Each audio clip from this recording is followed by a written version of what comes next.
I'll call to order the Tuesday, June 13th, 2023 Town Council Special Meeting to order at 6:36. Councilors present are Councilors Parker, Franco, Melendez, McBride, Bordelon, Westervelt, and Jacome. That is a quorum. If everyone would please rise for the salute to the flag.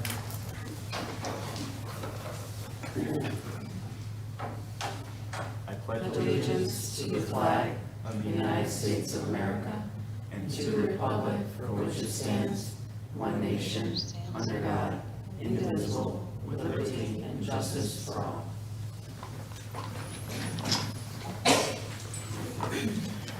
Thank you. On to recognitions, awards, and memorials. First, we have a proclamation recognizing Pride Month. Is there a counselor who'd like to read this one?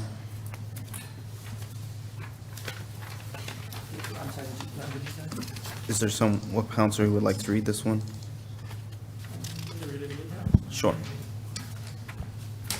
Whereas Groton proclamation recognizing Pride Month, whereas Groton celebrates Pride Month with the raising of the flag ceremony to honor the history of the LGBTQ+ liberation movement and to publicly express its desire to fully include and welcome members of the LGBTQ+ community as essential to our community. And whereas the Progress Pride flag is widely recognized as a symbol of pride, inclusion, celebration, support for the LGBTQ community.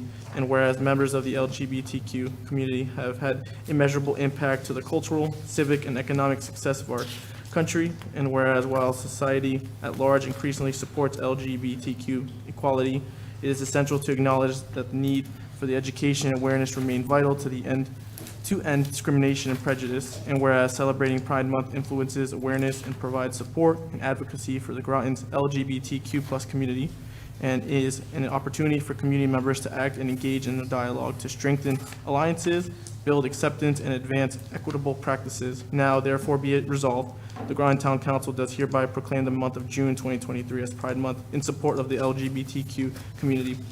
And to be it further resolved, the Progress Pride flag will be raised on this day, June 1st, 2023, recognizing all LGBTQ+ residents whose influential and lasting contributions to our neighborhoods make Groton a vibrant community in which to live, work, and visit. Signed, Mayor Juan Melendez, the Town of Groton. Thank you. Proclamation recognizing Groton Middle School Class of 2023. I'll read it. Thank you. Proclamation recognizing Groton Middle School Class of 2023. Whereas the 8th grade students of Groton Middle School have successfully completed educational requirements to be promoted to the 9th grade, and whereas the class of 2023 filled Groton Middle School with a combination of children transferred from all corners of the world and were promoted from Mary Morrison, S.B. Butler, Charles Barnum, Northeast Academy, Claude Chester, and Catherine Kolonowski elementary schools, and whereas the class of 2023 is a group of kind, caring, and thoughtful young people who look out for one another and actively work to make their school and their community a better place. And whereas the Groton Middle School community will honor the class of 2023 at their 3rd annual promotion on June 8th, 2023, now therefore be resolved that the Groton Town Council does hereby congratulate the students of Groton Middle School class of 2023 on a job well done and extends best wishes for their success and happiness in the future. We couldn't be prouder of you. Dated at Groton, Connecticut, this 8th day of June, 2023, signed Mayor, Town of Groton, Juan A. Melendez, Jr. Thank you. Okay, now we're on to our public hearing. Rangerbert, do you have the public hearing?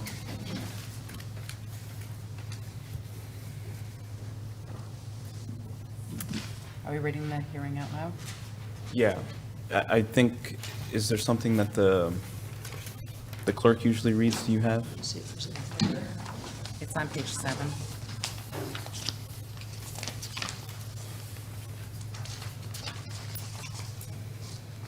Okay. I think it's page 7, Mr. Burt. Town of Groton, notice of public hearing. Notice is hereby given that the Town of Groton will conduct a public hearing by the Town Council on June 13th, 2023 at 6:30 p.m. at Groton Town Hall, Annex 134 Groton Long Point Road, Groton, Connecticut 06340, to solicit public input on the 2023 Connecticut Neighborhood Assistance Act proposals. Community of Hope has submitted a 2023 Connecticut Neighborhood Assistance Act proposal. The proposal is for energy conservation measures to reduce energy costs. NAA funds request $112,000. Malta has submitted a 2023 Connecticut Neighborhood Assistance Act proposal. The proposal is for bridging the gap, prevention of and breaking the cycle of chronic homelessness through bridging the gaps in services. The request is for $13,600. Sacred Heart School has submitted a 2023 Connecticut Neighborhood Assistance Act proposal. The proposal is for energy conservation through roofing improvements utilizing energy-efficient roofing material. NAA funds requested $126,500. St. Mark's Episcopal Church has submitted a 2023 Connecticut Neighborhood Assistance Act proposal. The proposal is for energy conservation through HVAC system improvements. NAA funds requested $150,000. Thames Valley Council for Community Action, Inc. has submitted a 2023 Connecticut Neighborhood Assistance Act proposal. The proposal is for energy conservation measures in their child care center HVAC system. NAA funds requested $150,000. Dated at Groton, Connecticut, this 29th day of May, 2023. Betsy McCousher, Groton Town Clerk. Thank you.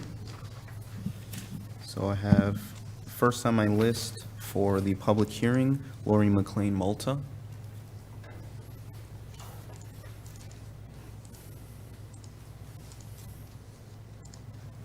Just take a seat. Sure. We usually have the podium, but that should be fine. Okay, thank you. Hi. Hi. Yep.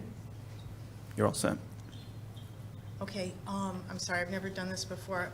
We did submit a proposal, as Mr. Burt read, to cover some gaps in services. We're in a wonderful state and a wonderful area where there are many services provided for people who are facing or experiencing homelessness. However, there are some needs that, despite all those services, there are gaps for people. And one initiative of ours is called Where to Work. It's a specialized clothing for employment. So sometimes you'll get someone who has been in shelter or living outside or in their car. They do gain employment, but they can't afford their uniform. Where do they go?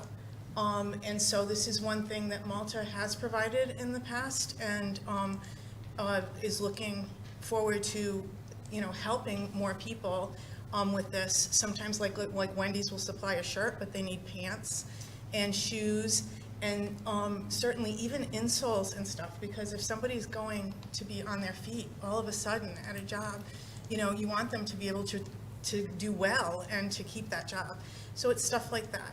And other, if they're steel-toe boots, things like that. People call us directly. Sometimes we will get calls from the New London Homeless Hospitality Center or other area shelters. And as a matter of fact, I even brought a sample. This is something like that we got handed by somebody, and it tells the person's name and bed number and everything and all the sizes and what he would need in order to be able to start this job. And if he didn't have them by the following Wednesday, he couldn't keep the job. So stuff like that. The second that we asked for $2,500 for that. Urgent ID and communication replacement, which is ID, license, birth certificate replacement. There's nobody that covers that. Those are $30 to $60 a pop. The person, usually the social worker, will recommend. Sometimes people will contact us directly, but mostly it's through an agency saying, hey, this person can't even apply for certain things without a replacement. Nobody covers them. The person has no money. Can you help us? So that's another aspect. And also like a phone card, or sometimes we even have loaner phones that we will give out if somebody loses their, and we help them apply for state stuff too.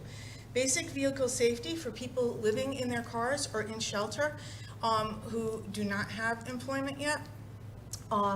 There is Eastern Connecticut Transportation Consortium that does a wonderful job for people who are already employed. We'll give them like first 3 months, mileage reimbursement, stuff like that.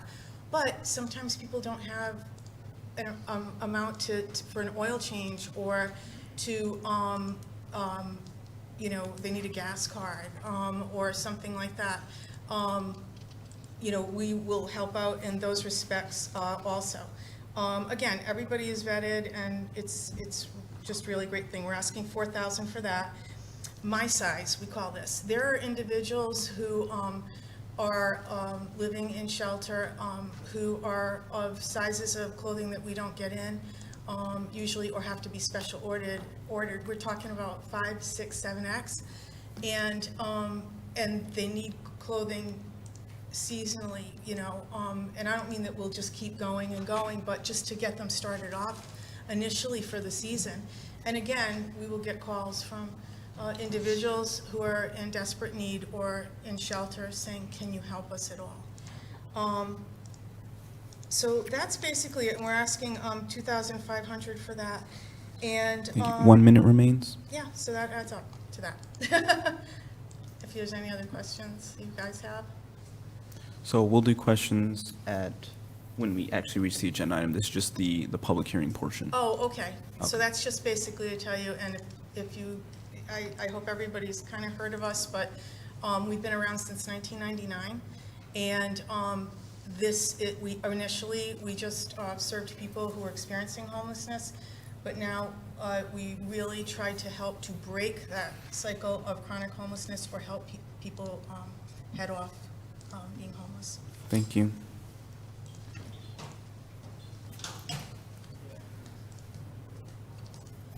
Okay, next on my list, I have Dr. Gail Kingston. Yeah, sure.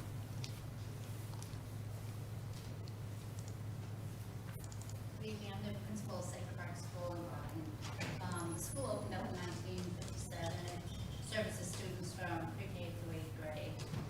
Also, we have a lot of inclusive education for students with special needs. As you know, the building, all schools have flat roofs, and they need to be repaired. We've patched it as much as we possibly could, but at this point, we really need to replace the whole roof, and it would be $126,500. We also let the community use our facility. Gym, as you know, is limited in the town of Groton, so we have basketball teams that use our gym. We have Alcoholics Anonymous that uses the buildings. We have the Children's Soccer League from Groton that comes in and uses the facility.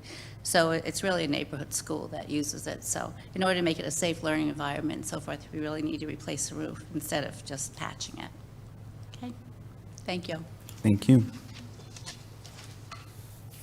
Next, I have Barbara Crown.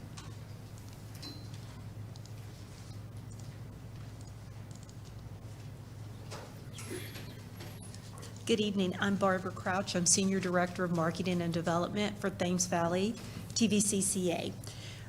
We submitted an application because we are doing a construction of a 22,000 square foot childcare center on Central Avenue. We will have geothermal and all energy efficiency. During several of our community needs assessments, we realized that we're approximately 2,500 childcare slots short in the Groton area.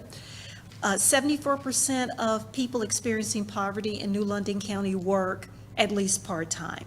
So what we're wanting to do is to serve over 13,000 children in the life, which is a 20-year life of the building, and we're going to provide safe, affordable, reliable childcare so that parents can work, so that they can look for work or participate in training programs.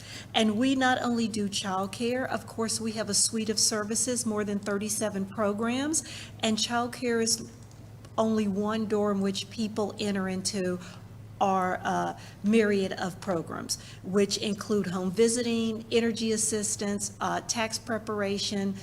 We help people build assets and develop assets and savings. We provide supportive housing. We provide emergency funds for people experiencing homelessness, people who have an emergency, whether it's a car repair.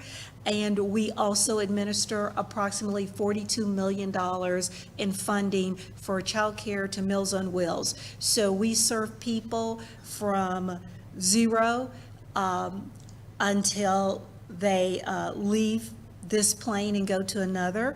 And once again, we provide a holistic and we wrap our arms around the entire family. So this is not just childcare, it's one way that we can serve the community and get people into our other services.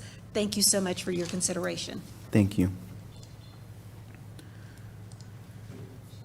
Next on my list, I have Susan Keatsman.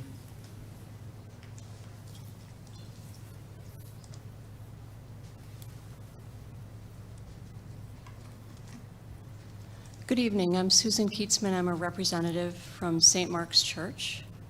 Pastor Adam Thomas is out of town tonight, so I am here in his stead.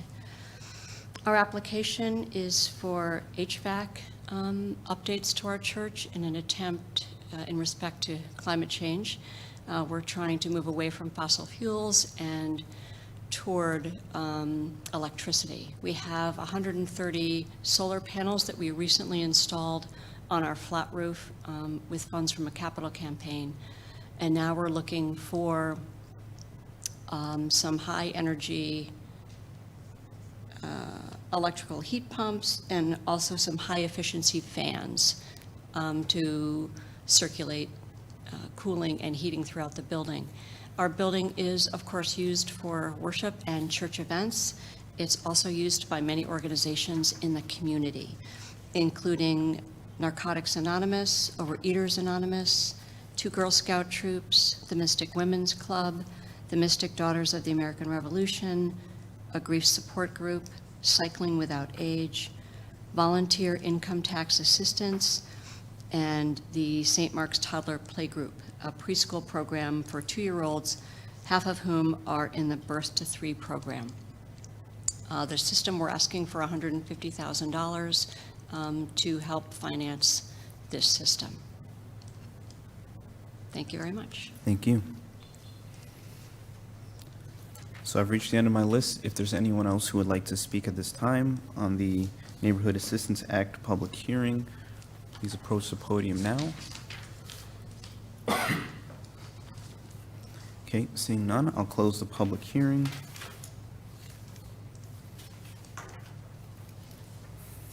And we will recess the council meeting and move to the committee of the whole. So we are recessed at 6:53.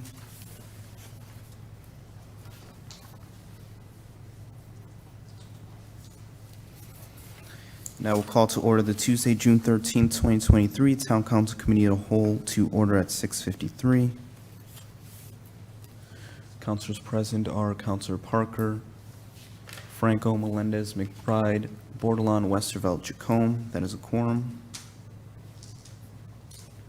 Calendar and communications, Councilor Parker.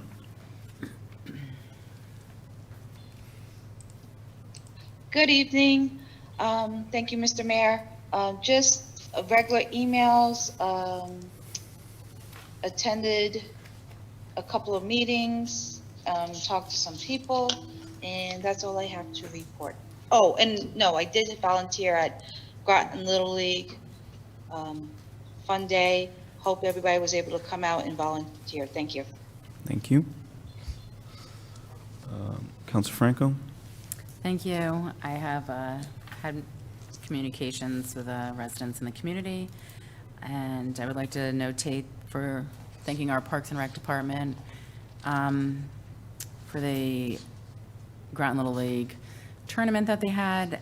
The Calvin Burrows field looks absolutely fabulous once again, and surrounding communities who came here spoke about how great it was and that it was a gem, and they wanted to know why they don't play in Groton at that field more often.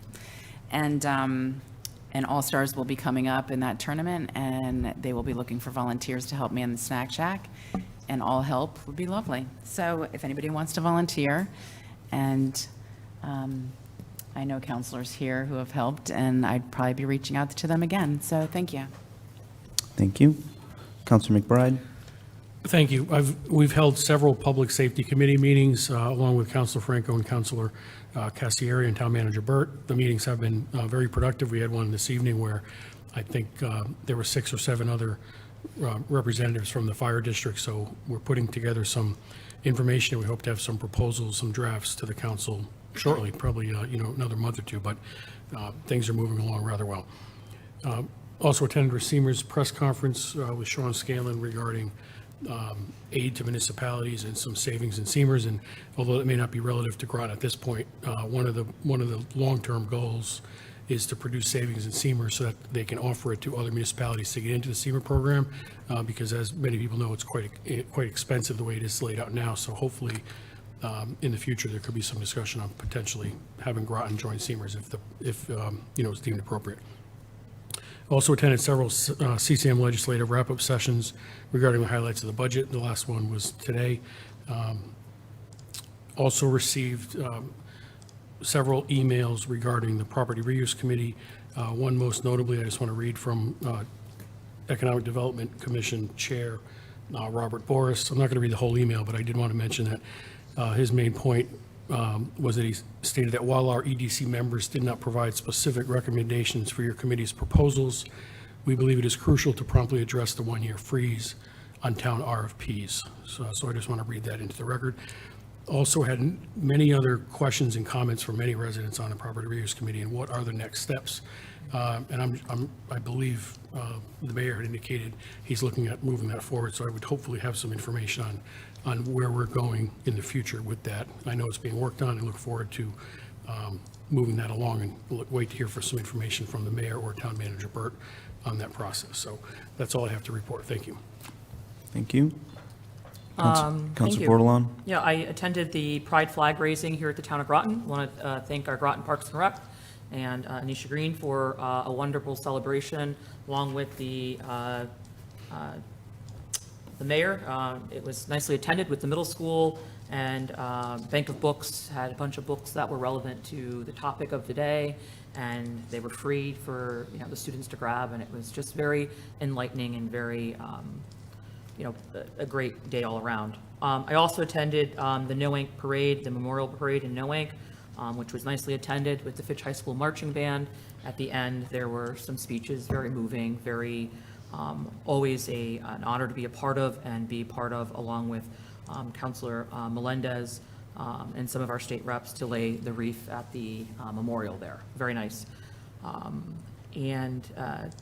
me, Memorial Day brings a sad moment because my cousin's son was killed over in Afghanistan many years ago, and so for our family, it does extend beyond. So, it's just important to always remember the sacrifice. I did also attend the Memorial Day Parade in Mystic, along with Mayor Melendez and Councilor Jones. It ended at the VFW, where there was a speech and a gathering, and again, nicely attended and very important for our community to be out there supporting the families in our country for the losses that we've endured over the many wars and years. I received lots of communication for coastal access from Mr. Fitzgerald. I guess a few Mr. Burt left here as well that I just received. He did state that they're still missing signs and has concerns about the process in which the coastal access is being rolled out. Also, a lot of calls and concerns and emails regarding cell towers, concerns from Brantford Manor. Members from the community reached out to me looking for help with food assistance and gas. They're having trouble paying their rent. I helped direct them with the help of the town manager for our direct resources, and then help them beyond our community. I did receive another communication. I'm moving fast because I'm being timed. If not, I will add these to the next one. A mail from a resident in Mystic regarding concerns down at the parking lot on Pearl Street. And I did receive something from the town manager. He was looking for 5 counselors if we should move forward with letting developers or wait for kind of the proper use committee. I'm not sure where that stands. I'm not sure if we got the 5 counselors in affirmative to agree to the town manager's email, because there was no follow-up. But if interested in having any staff developers forward your consideration at this time, it was done on email. I just think it should be done here. That's why I'm reading it into the record. Thank you. Thank you. Councilor Westervelt? Thank you very much. I received much of the same communications that the other councilors did. Also, I got some personal communications from the neighbors over on Boulder Court, and they would like to extend a sincere thanks to Director Hanover and the Public Works crew on the job they did on Boulder Court. They came in just a few days, completely took the road up, put it back down. Looks better than it has in years, and I think we all gained a little bit of yard. So we all appreciate that, and they wanted me to pass that along to you. So thank you very much for that. Today, I also attended the ribbon cutting for the Greater Mystic Chamber of Commerce this afternoon. It was a great event. Lots of people were there, including Senator Summers and Representative Howard, and Baumgartner were there as well.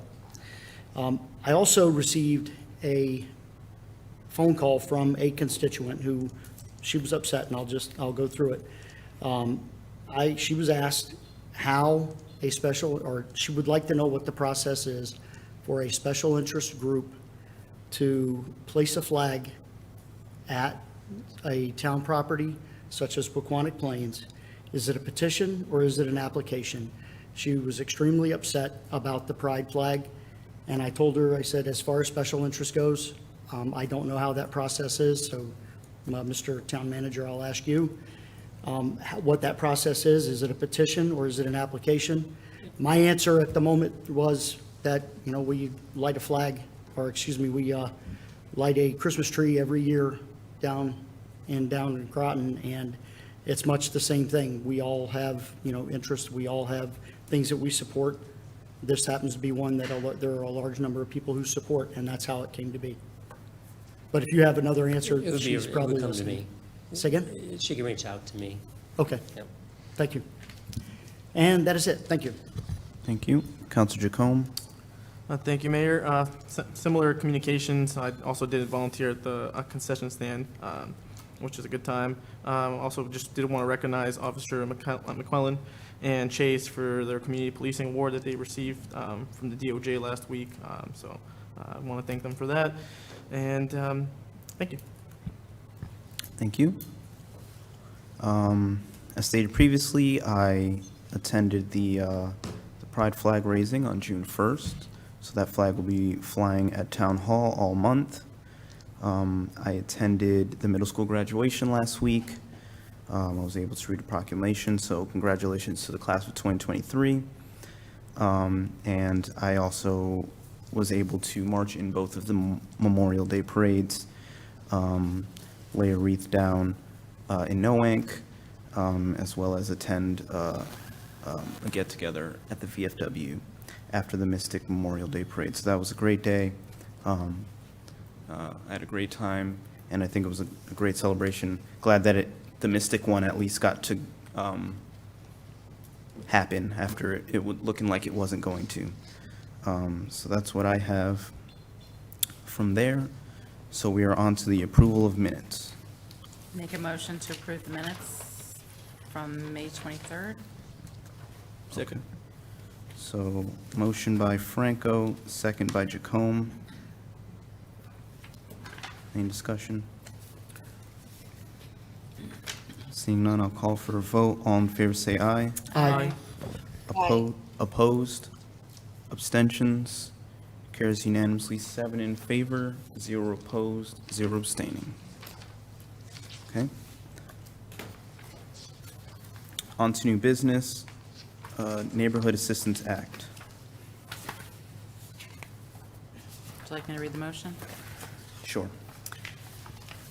To recommend a resolution approving the proposals for Community of Hope, Malta, Sacred Heart School, St. Mark's Episcopal Church, and Thames Valley Council of Community Action, Inc., TVCCA, for the 2023 Neighborhood Assistance Act. I so move. Second? Moved by Franco, seconded by Bordelon.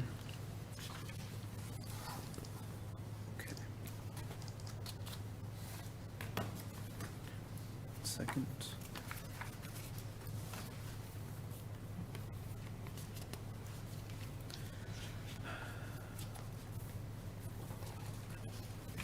Manager Burt, do we have anyone for this agenda item? Is there any specific questions? Sure. Council Bordelon? First, I just want to thank everyone who came out tonight to speak to their requests. I think it's so important. I think everything that was stated tonight is just amazing that, the outreach, the environmental impact changes that you're looking to do. Every organization on here in some way gives back to the community. Just hearing the Malta, speak to how, homelessness, I know in the town of Groton, we do not have a homeless shelter, and having the need and the availability to have funding for folks to rise above poverty and be able to access the needs which, we take for granted of, a sport coat or a pair of dress shoes to obtain that job. So I just want to thank, all the community action out there for their due diligence and hard work to seek funds to help others. The TVCCA, also, that building has been there for quite some time, and I personally witnessed the great work that you guys have done there. I've gone out there to read, and I'm happy to say that my son also attended that program many, many, many years ago. We squeaked in over income when you didn't have enough people on the thing, and we were a military family. You service a lot of military families there. On the day I was there, I was talking to some of the students, and when I brought up the military, they said, "Oh, my dad, my mom," it's a large part of our community. It's important that they have a well-funded, safe building. I also think it falls within our ARPA guidelines as far as the fact that one of the outliers from the ARPA committee that I was a part of was access to affordable childcare was one of the things coming out of COVID, and that is directly in line. I know this is not ARPA funding, but I'm speaking to the need. Looking at St. Mark's Church, they let us use their parking. They have different programs there. Sacred Heart has, also, utilized their building for many uses. So I think it's great that we have community buildings and community assets that are seeking. And this year, I'm happy to see there be a broader array of folks asking. In the past, it's been the same committees every year. And I think it's so important and vital that we spread this out and look to help all avenues in our community. So I really think this fits a diverse tapestry of needs, from shoes and clothing right up to HVAC systems. So I couldn't be any more proud with these decisions on paper. The one question I did have, and I'm not trying to say biased or anything, it was something that was asked to me. St. Bernard's is closing because of lack of funding, and someone did approach me in the community and said, "Oh, I saw that you have Sacred Heart on there. Are they on the radar to close it all because of funding?" And I guess that was a great question to ask, because some of the buildings have been slated to close. So that's my one question. Is there any foreseeable future of that building closing?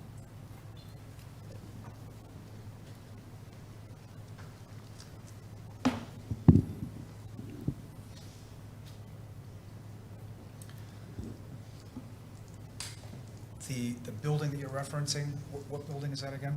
Well, they're asking for roofing and stuff for their school, and St. Bernard's is, the diocese is letting it go because of funding with the bankruptcies.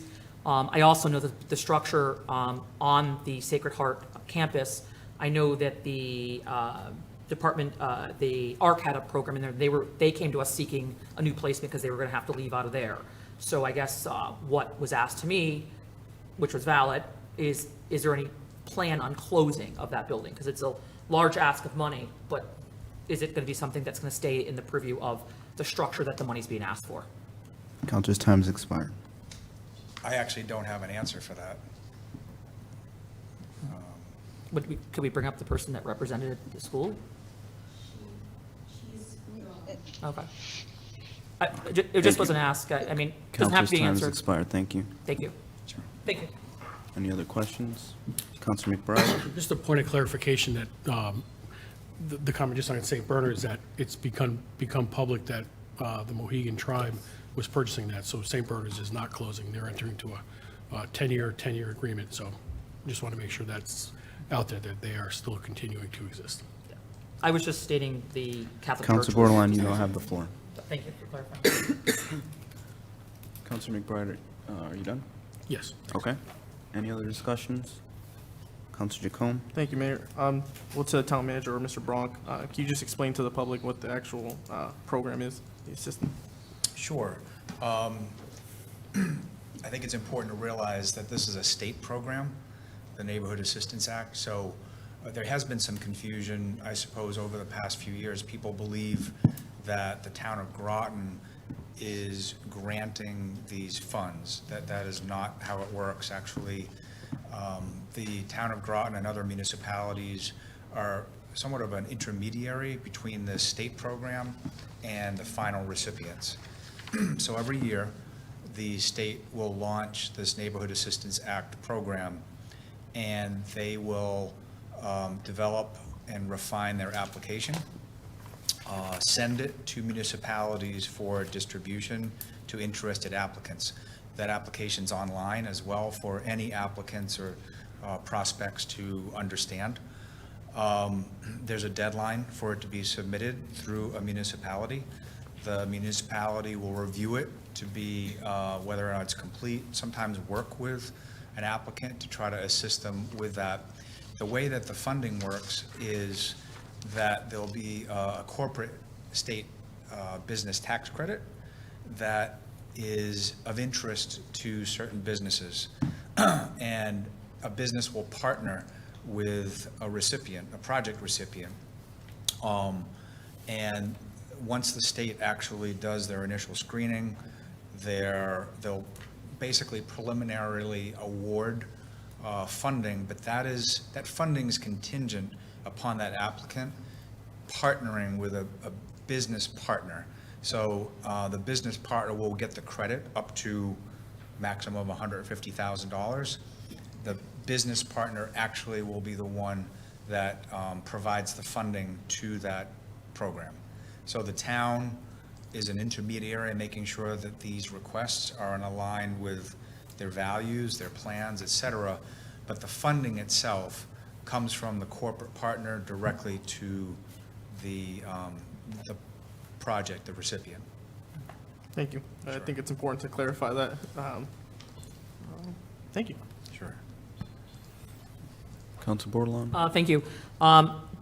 I think it is important to clarify that, and so this is just a pass-through, really, that they've met the requirements to move forward to the next step, and then the Yes. state makes the decision. So, as I had already stated, I think everyone on here is, has a fair application here that meets the standards based on the reporting. I apologize, thank you, Councilor McBride, for the clarification. My wording was the Catholic Church was getting rid of the building, and yes, the Mohegans are buying it. So someone had reached in the grocery store and said, wait, I see that that's on the funding. Is the Catholic Church going to get rid of that building? So what I will respond to them would be to talk to the state. Ask them, since they're going to be the final ask on the application. So I was just putting forward what a constituent's thoughts were. But I think what we have here is a diverse tapestry of environmental and need-based programming for our community. So I'm very excited by that. Thank you. I have one question left, though. Is there a limit to the number of applications that we are allowed to, say, meet the criteria and send forward? I am not aware that there's a cap. Okay.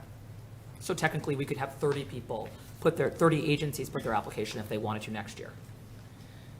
That's correct. Okay. I will, at this time, add one other thing that we're trying to improve. As I said, the partnership between the business community seeking the tax credit and the projects seeking the funding, that relationship's critical. It's probably more important than what the state does or what we do as a municipality. We are aware that some applicants have been unsuccessful in past years. So although there may not be a cap on the number of submittals, there definitely has been a limitation on trying to match applicants with corporate business interests. So that is something we're hoping to improve in the future. It's really, we want to make sure that those that apply are properly partnered with those that are available to give. And then I guess my last question, because some of the people that I had spoken to, and one of my things when I first got on is, a lot of people didn't know about this. What are we doing in the town, and when is the deadline for the next year? So maybe somebody watching that might want to apply. When do they need to, when is the application available next year, and when is the deadline? It's not always the same time every year. I think it's always been spring. And I think it's typically around March. But honestly, we have a hard, sometimes we won't know until maybe 2 weeks out. All of a sudden, we get an email and the application's out. So it's short notice for us, it's short notice for everybody. But basically springtime. Oh, perfect. So is there, I guess my question to the town manager is, in like December then fair to put a post up on our website and maybe something out in the community so that we can reach a broader net of folks, to make sure that we're expanding the need to multiple agencies? Well, I think it's worth reaching out in advance, but I would leave it up to staff to when they think. Okay. Is that Not wait for something- the, obviously, yeah, not wait for the Yeah. 2-week notice, and get it out there a little early. Yeah, if there's any way we can put it up on, Facebook, that it can be shared, or in the newspaper, or on our websites, maybe December, or in the manager's report possibly. That way we can share it with the community so that people start to know that, hey, stay alert, this is coming. And then that way we can have the access available. So, but thank you, this is exciting, and I think any opportunity to get any funds to help any agencies is important. Any further discussion? Okay, seeing none, I'll call for a vote. All in favor, say aye. Aye. Opposed? Abstentions? Carries unanimously, 7 in favor, 0 opposed, 0 abstaining.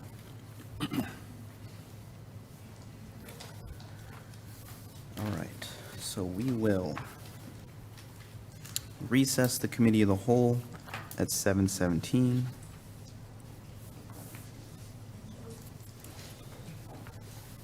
And we will come out of recess from the town council meeting at 7:17. On to new business, Neighborhood Assistance Act. Would you like me to read it? Sure.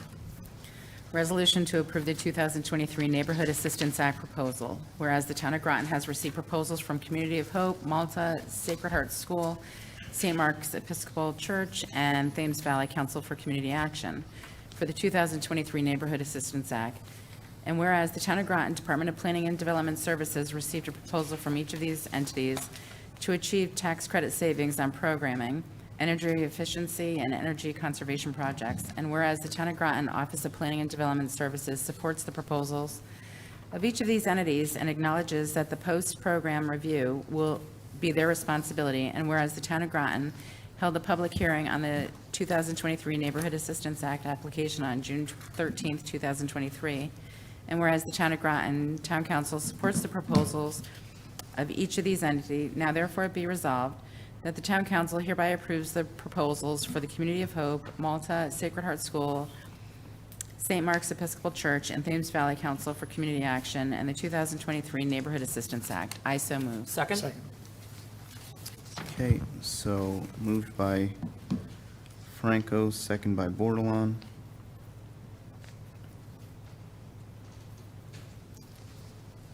All in favor, say aye. Aye. Opposed? Abstentions? Carries unanimously, 7 in favor, 0 opposed, 0 abstaining. Make a motion for adjournment? Second. Motion to adjourn by Counselor Franco, second by Counselor Jacome. All in favor, say aye. Aye. Opposed? Abstentions? We are adjourned at 7:19. And we will come out of recess from the Committee of the Whole at 7:19. Okay, on to the American Rescue Plan Act, Bike Groton subsequent request. Would you like me to read the motion? Yes. To make a resolution awarding an additional $9,000 in American Rescue Plan Act funds to Bike Groton for the construction of a bicycle pump track at the town Depot Road Playground. I so move. Second? Bordelon? Moved by Franco, seconded by Bordelon.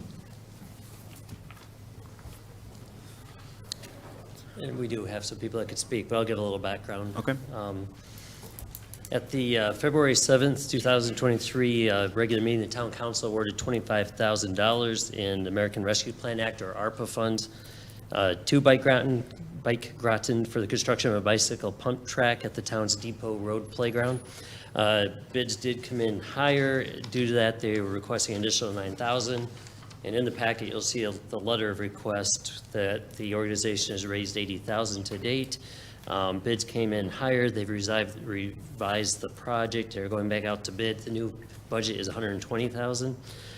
They so far have raised another $10,000 in pledges. They're asking for $9,000, and they will fund the rest of the 21,000 prior to the January bidding. So, but we do have Mark Berry, Parks and Rec Director, as well as Brian Kent from Bike Groton, if you have any questions, and Greg Hanover's here also. Thank you. Okay, do any councilors have any questions? Councilor Jacome? Thank you, Mayor. Well, Mr. Burt, is this just out of the current ARPA fund unassigned? Is it 184,151? Is that before or after the 9K, if we were to give them the 9K? That's without taking into account 9,000. I know, okay. Thank you. Thank you. Any other questions?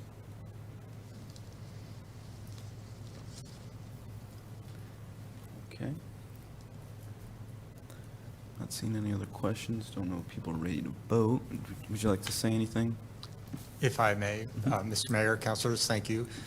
Brian Kent, President, Bike Groton. I would just like to express Bike Groton's gratitude for the support this council has provided us over the life of this project. It's going on a couple of years now, and you have been a supporter the entire way. And I would just like to just briefly tell you that in addition to construction of the pump track, we are working with Ledge Light Health District through a grant that they have that will help supplement programming at the pump track and other improvements there. And also through the state's youth violence prevention program, which Representative Baumgartner has recently been able to allocate some funding for bicycle programs oriented towards at-risk youth and underserved communities. And as you know, the pump track is in the center of town next to an underserved community. So we're very excited about opening this facility and running programs in partnership with those organizations and with your Parks and Rec department for the kids in that neighborhood, because this is something that's so accessible to kids and families in the neighborhood, because just about all the people that live there have bicycles or access to bicycles, and if they don't, we'll provide them with new bicycles. So again, thank you very much. Thank you. Councilor Bordelon? Thank you for speaking, and I remember this coming before us before, and I think it's, again, on the heels of COVID, outdoor activities and having that accessibility is so important. Being a person who worked with Ledge Light Health District on their HIC, and looking at health improvement collaborative, one of the number one things is, folks not having walkable neighborhoods and having places at destinations that they can go to exercise for passive and, non-passive recreation. So this will be a destination, and I do believe it will bring in other people from outside of the town. So I'm very excited for this, and I would love to see it, finish and go to, its final fruition. Is there a chance that this 9,000 might not be enough? Well, so we would love it if the town could contribute more, because we are short at this point $30,000 of our goal. However, we're we were uncertain whether that would be too much to ask for, and we know that other entities and organizations are probably coming before you and asking for money as well. So we don't want to appear to be, too greedy, to be blunt. But so that is out there. Additional funding would get us to our goal sooner. At this point, we're looking at having to wait longer, just because the time that we think it will take for us to raise the additional money, because we're a small group of volunteers, and we've been receiving mostly small contributions from the community. I guess a question for the town manager. The seawall, the unexpended funds, does that include that here? No?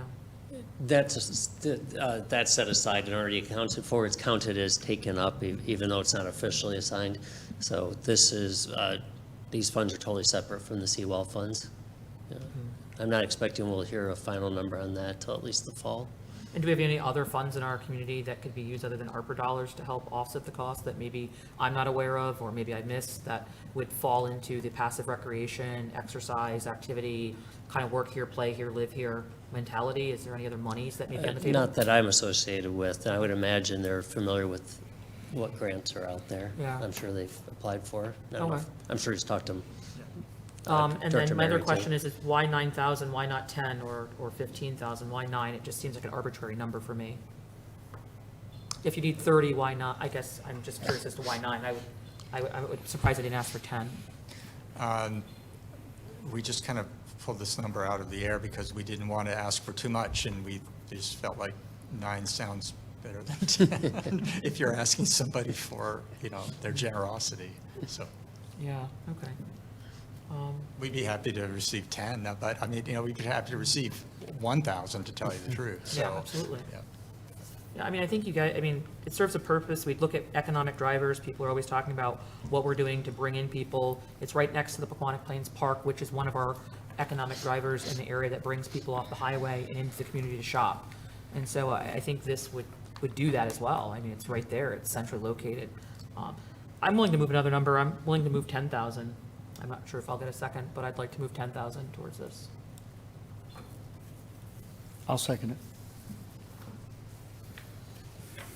Okay, I have a motion for $10,000 by Counselor Bordelon, and a second by Counselor Westervelt.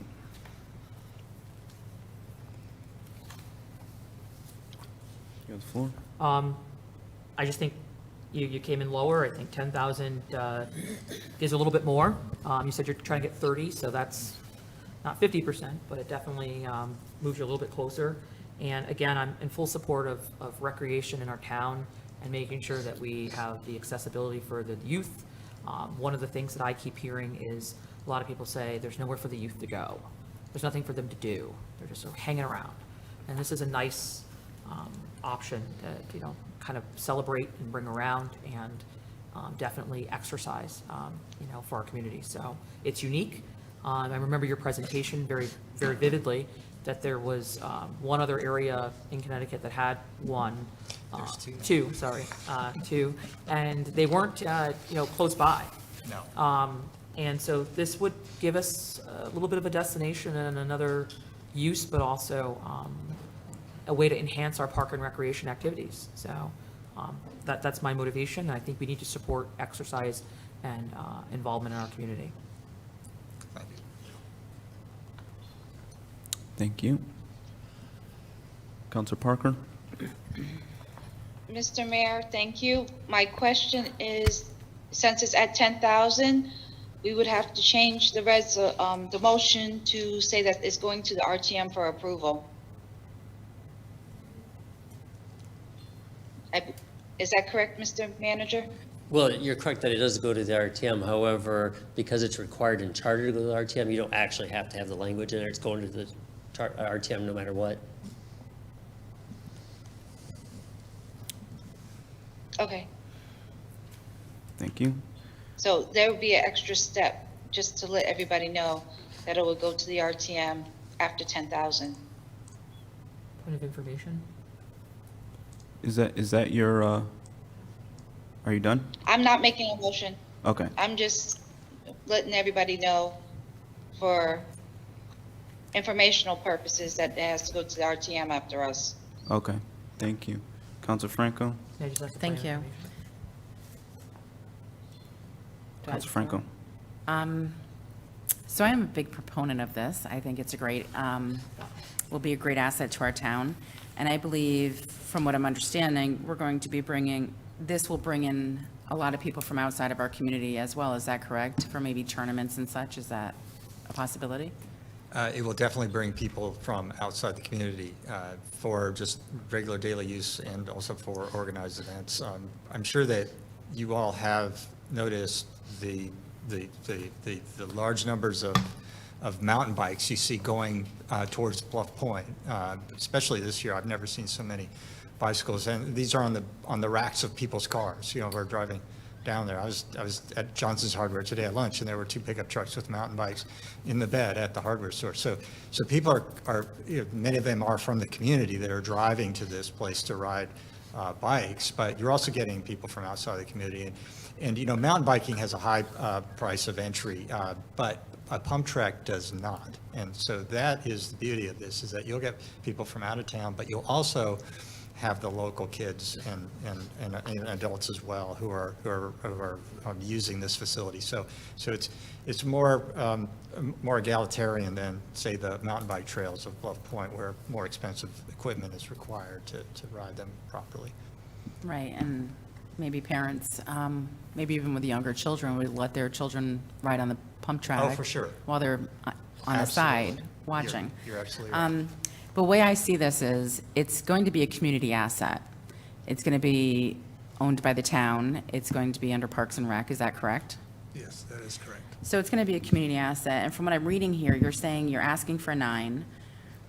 You stated that you would raise the remaining 21 by January, but you're saying it's also going to be hard, is that what you're saying? It's not, Well, not necessarily hard, it's just that it takes time for us to do this, because we're a small volunteer organization. We don't have a professional fundraiser on our board, unfortunately, or anyone with fundraising experience. So, I mean, we're being very, I think, modest about asking for money, but we are having to raise this from outside. And we actually have board members who've been very generous as well, with giving us money from their own funds. So, yes. okay. So my thought is, so that totals up to $30,000. And my thought is to the council, why don't we do a 50-50 where a match? So we could do 50% maybe from the ARPA and 50% from you. And for the remaining, because it is going to be something that the town will own as well. Right. And I'd like to put an amended motion on the floor for $15,000, Second? Okay. so we can share the remaining cost. It's very fair. And I'm very excited about this. And honestly, I have heard people speaking about this throughout the community, and it surprises me because I'll just be somewhere and I've overheard other people speaking about it where I didn't expect to hear about it. So it does excite me. And for that neighborhood where I grew up, and the kids in that neighborhood will have the opportunity to ride on this. So I'm very excited about it because I can just imagine when I was a kid, how many of my friends and I would be down there probably all the time riding. So it's very exciting. So I hope I can get the support from the council and we can push this through with the 15. Thank you. Thank you. Thank you. Counselor Bordelon? Thank you. I just asked a point of inquiry in between that, but I will answer it here. My question was, so anything over 9,000 is the driver for RTM, is that correct? Once you hit 10,000. Once you hit 10,000, perfect. Okay, so this will go to RTM. All right, yeah, no, I think, this is not like it's an asset in our town. So I think that's why I asked, is there any other monies?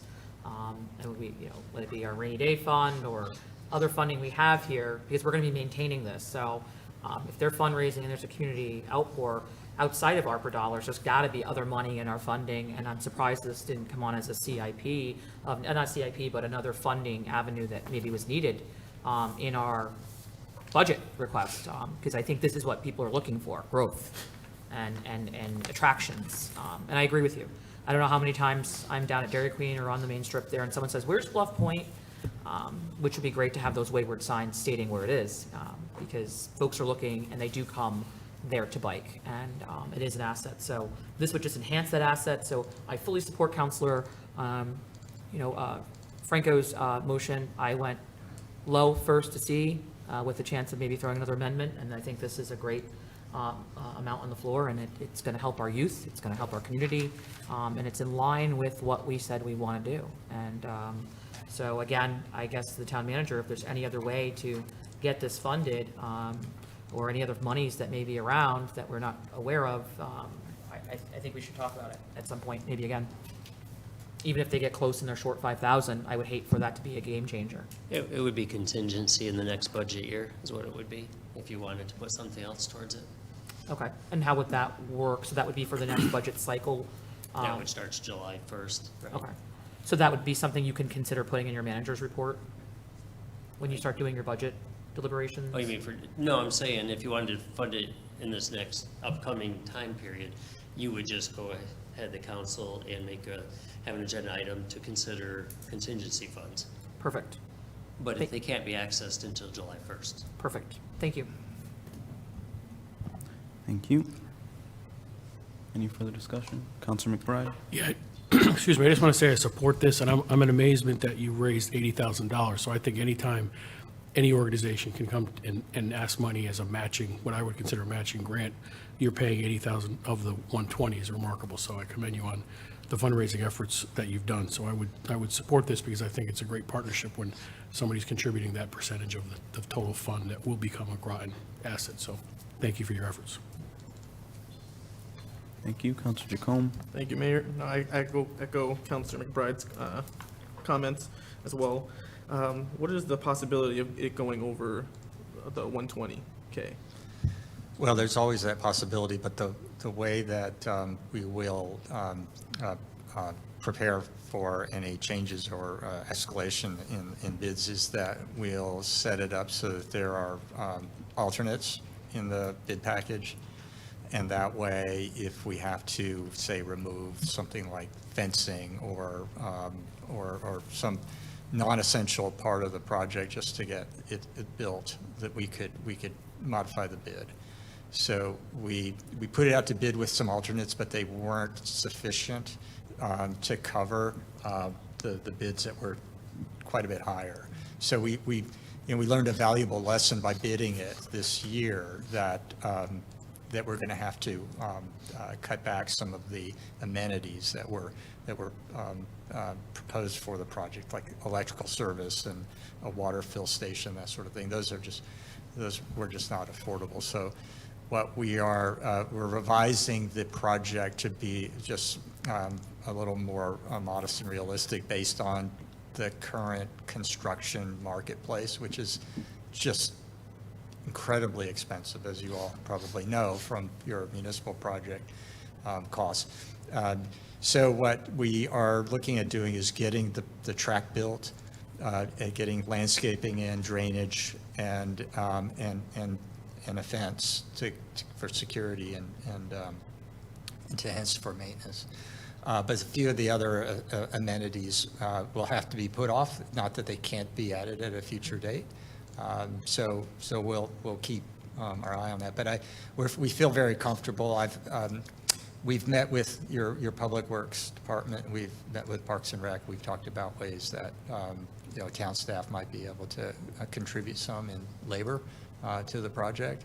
And I think we're comfortable that this is a realistic budget number for the slightly scaled down project. And I also like to say that having so many members of the community already contribute to the project, and in small amounts, but some significant amounts, I think that we've built the buzz that Councilor Franco was referring to, and I think there's going to be a strong sense of ownership and responsibility among the community for this project that you might not get for other projects that are built entirely by town funds. Thank you. And then, how do you go about the fundraising? What have you guys done? We've applied for grants. We've received local foundations like the Chelsea Groton Foundation, the Groton Parks Foundation, Groton Utilities gave us $5,000. We've reached out to individuals. We had a GoFundMe page, and my board has been very generous. And that's how we've done it, just through word of mouth mostly. Yeah, I hope to see if, even if there's more funds needed, a push maybe for an event or something in the town could some sort of maybe publicize that. And one final push to make sure we get over the funds. I'd love to see that. Yeah. But I'm in support of these amendments. Thank you. Thank you. Counselor Bordelon? Yeah, I guess the town manager, if the RTM does not support this, then what would be the next steps? Well, it could come back here if the council wanted to take it back up. Okay. So if They will have rejected that specific amount.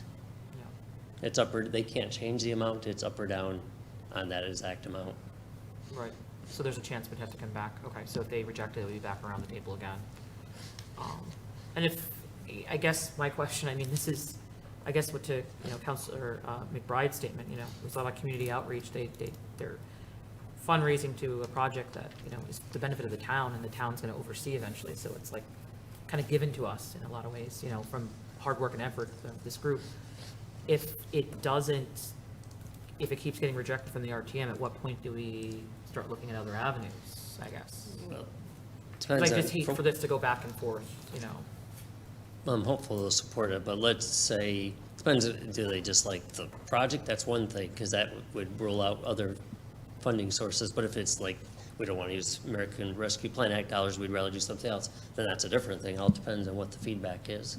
Yeah, I guess we'll have to wait to see, because I have no idea what they'll do, so.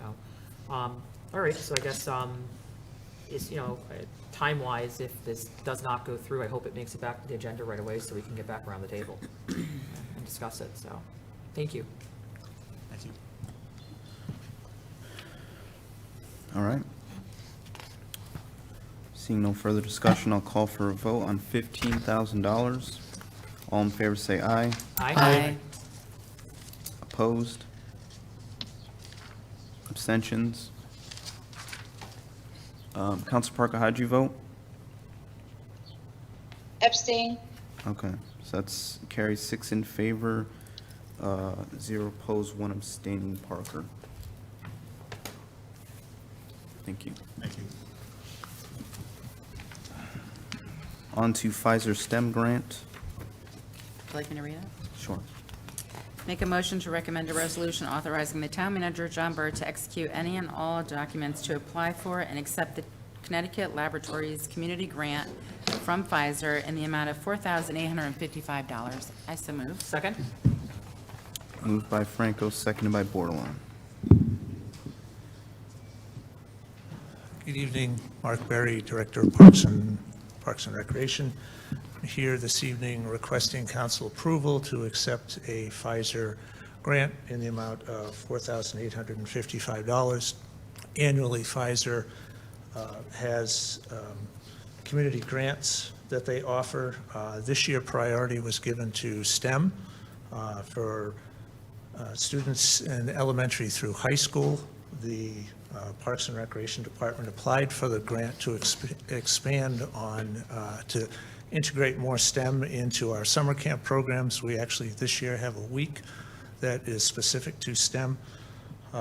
And we did receive, we were notified that we did receive $4,855 to apply for the purchase of kits to be able to take all the kids to the Connecticut Science Center to bring in a guest speaker. So the staff's recommendation is the council approve this acceptance of the grant money. Thank you.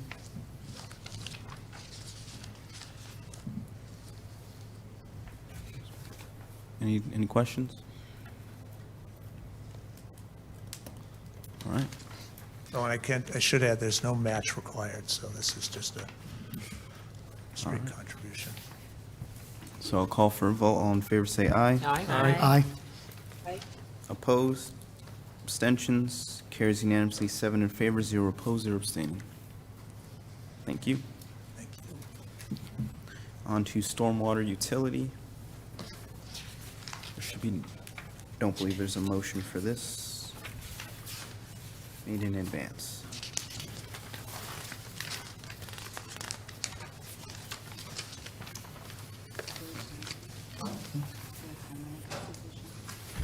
No, I don't believe so.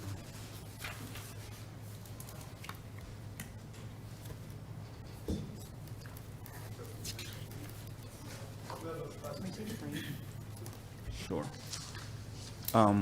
We'll stand in recess while they set up. We'll stand in recess at 7:44.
City is part of the town in some ways. Oh, really? You don't have enough time tonight to go through the whole. Okay. Oh, it's much smaller, yeah, it's where EV and Towns is, it's more dense. Oh, okay. You know, city residents pay town taxes, they have their own city taxes, they have their own services, police, fire, public works, but all the schools are all town. Council's back from recess at 7:57.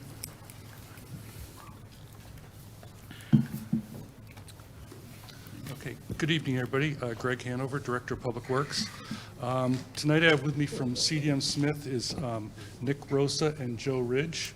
We're here to discuss stormwater authorities. I know this was brought up at a past COW meeting. There was a lot of questions brought up by the council, so we're here hopefully to answer these. CDM, I will say, recently completed a feasibility study for the Southeast Council of Governments where they took a look at 4 different towns in the area, so I'm sure they'll mention that tonight. And they are here tonight as a courtesy to us to give this presentation to answer questions. Although CDM Smith is no stranger to the town or Public Works, they were the consultant that did the landfill closures a number of years ago for us, and just more recently, say 10 or 11 years ago, they did a drainage study for us on Judson Avenue in Mystic. So we have worked with them in the past successfully.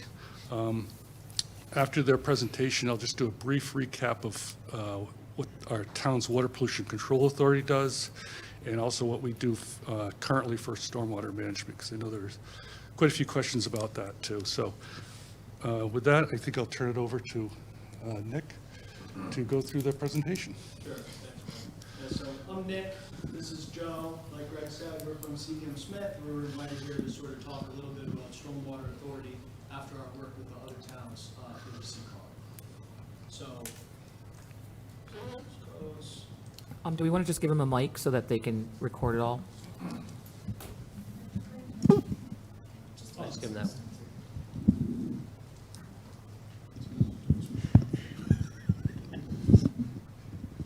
Is that okay?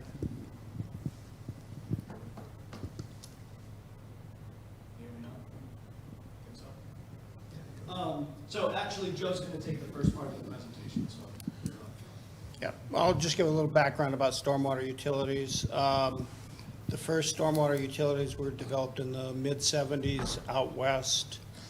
They pretty much centered out west and the southeast till about 15 years ago. Currently, there are 5,000 stormwater utilities in the U.S. Some are quite small, some are entire cities like Nashville, those kinds of places.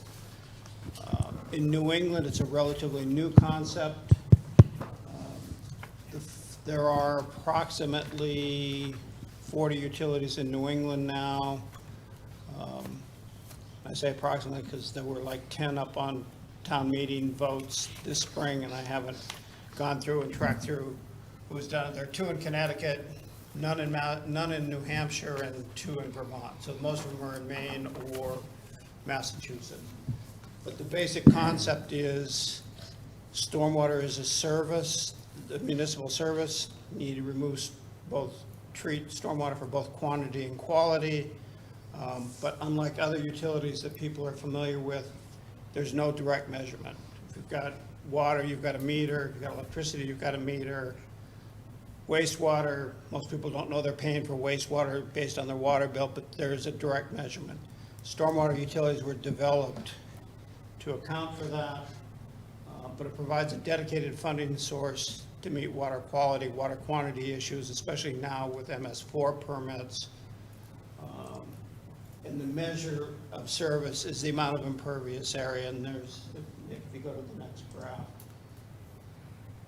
This is based on modeling data, or urban runoff data that was developed by EPA in the 60s and 70s, but as the amount of impervious area on a parcel increases, the amount of runoff and pollutant load off that property increases.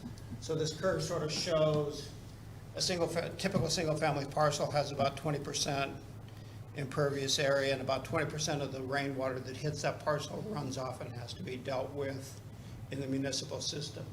If you move up to a regional mall, they're close to 90% impervious surface.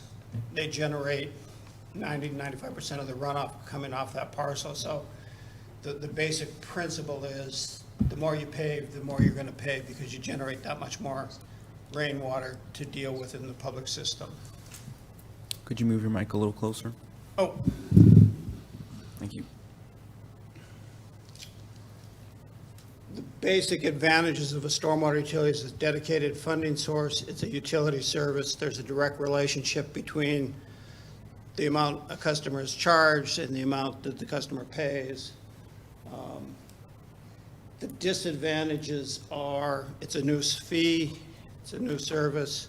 It requires a fair amount of public education up front to explain to people what the services they're getting and how they're being charged. It will require development of a billing system, or at least the adjustment of an existing utility billing system to charge it. Most up until the last 20 years, certainly in New England, whatever stormwater work was being done was paid through general taxes, so there was already an existing tax system, and it was just sort of rolled into the property tax or whatever the general municipal tax is. This is an example. We talk about impervious area being the driver, so this I don't remember which community this is, but essentially looked at the contribution for a certain amount of money being raised for stormwater if it's done through the property tax versus the user fee.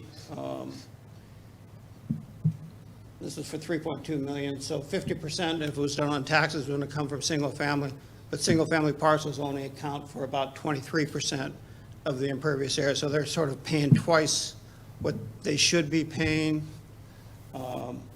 The other big advantage of doing this as a fee is if there are a lot of tax exempt properties, they don't pay under the tax system, but they do pay under the fee system. So for this community, 21% of the revenue is going to come from tax exempt entities using the fee.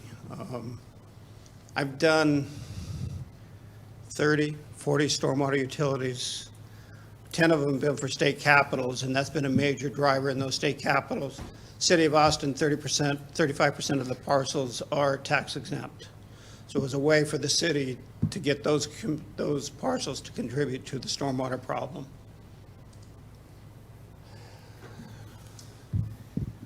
Connecticut in 2021 passed House Bill 6441 that sort of formalized the ability for municipalities to create a stormwater authority. So it made it easier for municipalities to create stormwater authorities. It established some mechanisms for how those stormwater authorities should be formed, how the fee structure should be, what some of the carve-outs for how users can reduce their fees if they're reducing impervious and things like that, or they install their own infrastructure. Capped fees for hospitals, handful of other things. But I think the takeaway here is this Connecticut House bill, an act concerning climate change adaptation, had a number of provisions related to stormwater management, and one of them was it made it easier for municipalities to form stormwater authorities and sort of less legal challenges anticipated for the municipalities that do.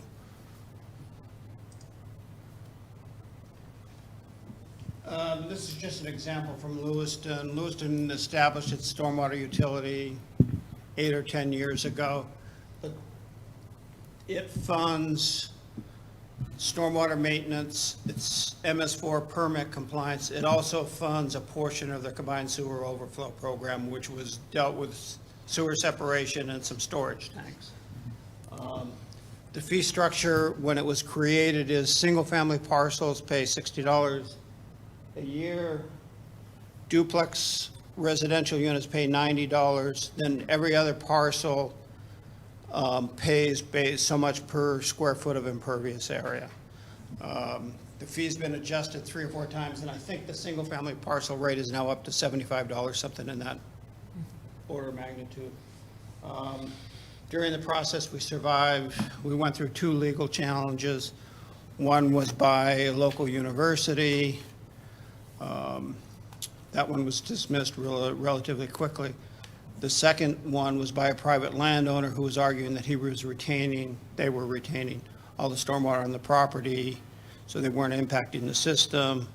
That one went into mediation, and the town eventually won. So, and I believe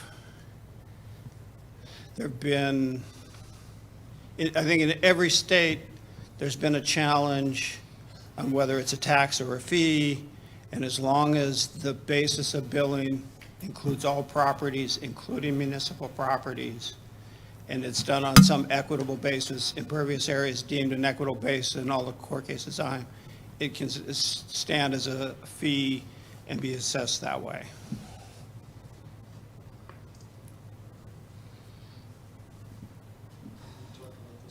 Yeah. Okay, that was a stormwater sort of overview, what it is, how it works. I'm going to talk a little bit about the feasibility assessment that we completed for the CCOG towns and sort of just what a feasibility evaluation might look like for a community that's interested. So we would start, or what we did with the CCOG communities is evaluate what they were spending on stormwater already. So staff dedicated to stormwater, equipment, services, and it wasn't all necessarily coming out of the Public Works Department. There were a number of different departments that were contributing in different ways to the stormwater management. So work with the towns, collect all the costs that they're spending. The next step, define needs. So we've sort of defined the costs that they were spending so far, and then we talked to them a little bit about what their goals were for stormwater management, for improvements, and put some cost to that as well. So what we're doing by defining what they're doing and what their needs are, we're generating a revenue target for the authority. So we have a revenue target. We evaluated a few different rate structure options. They vary in complexity. Joe talked about the Lewiston one that was formed a little while ago. That was more of a flat fee concept. What we see, at least for the single family units, what we see more folks doing now is more aerial data and things like that is available, is basing it more on the impervious for even single family homes. So that's where you get into these ERU and SFU categories. And what you're really doing there is taking the average single-family home and making that a reference. So if they have the average single-family home in town is 1,000 square feet of impervious, that's one single-family unit. And then the rest of your parcels are based off that. So someone who has a much bigger lot with more impervious could be 2 or 3 SFUs. Someone smaller could be a half SFU. Of the 2,000, 3,000 stormwater utilities, 90% use some sort of ERU basis for the billing. You know, there's variations. Austin does a tiered structure, so if you get a really small residential parcel, you pay this amount. If you're an average size, you pay a little bit more in the larger ones. And that just reflected their parcels that are 350 square feet impervious area and some that are 10,000 square feet. So it's just a way to be equitable across single family. Yeah, it's skipping ahead what Joe's hitting on here, and you can see this is aerial footage where we're calculating the impervious area on the parcel and putting them into those buckets. You know, the one on the left is relatively small. That's a half an SFU, 1 SFU in the middle, so that was sort of the median impervious area in town, and then larger homes with more impervious having higher SFU. Let's go back here. We'll probably skip this in the interest of time. So for CCOG, we wrapped that up in a report that covered that analysis, developed what the SFUs would be in each town, looked at a couple different methodologies for doing the billing, the SFU method versus a few other methods. A little bit around implementation. So the technical aspect of calculating the SFUs is probably the easier part. So figuring out how much impervious on each parcel and what the appropriate rate would be and having it all total up to that revenue goal annually. Some of the challenges is, go, Well, I was just going to say, to do this quickly and efficiently requires a good GIS with an impervious area layer. If you've got a recent GIS and an impervious area layer, it's a week's work.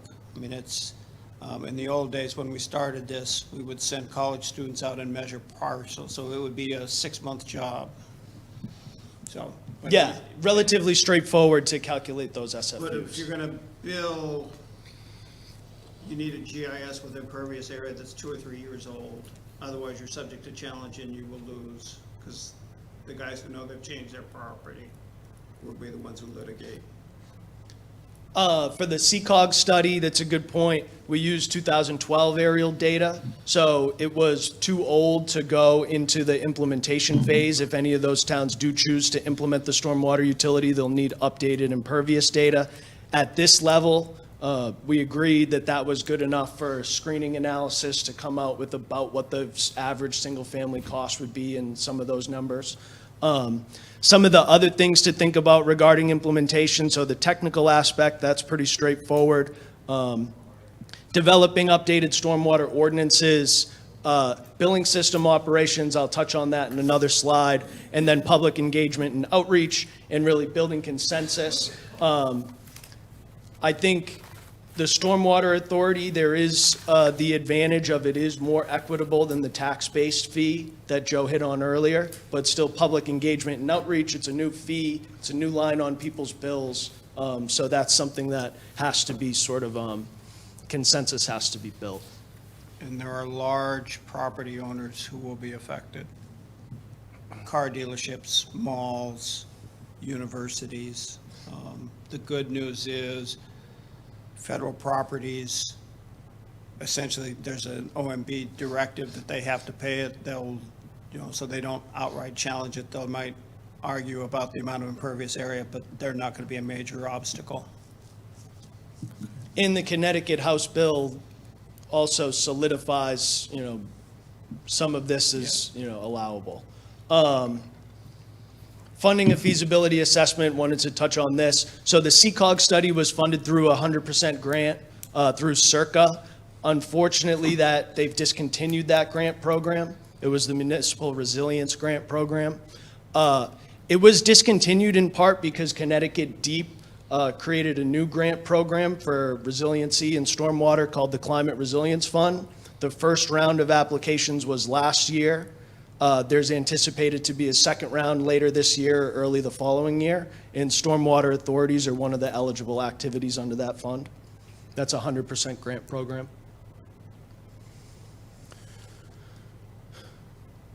And billing requirements are usually the biggest obstacle for communities setting up a stormwater authority. How are you going to bill this? Joe, you've done this before. Maybe you can talk a little bit.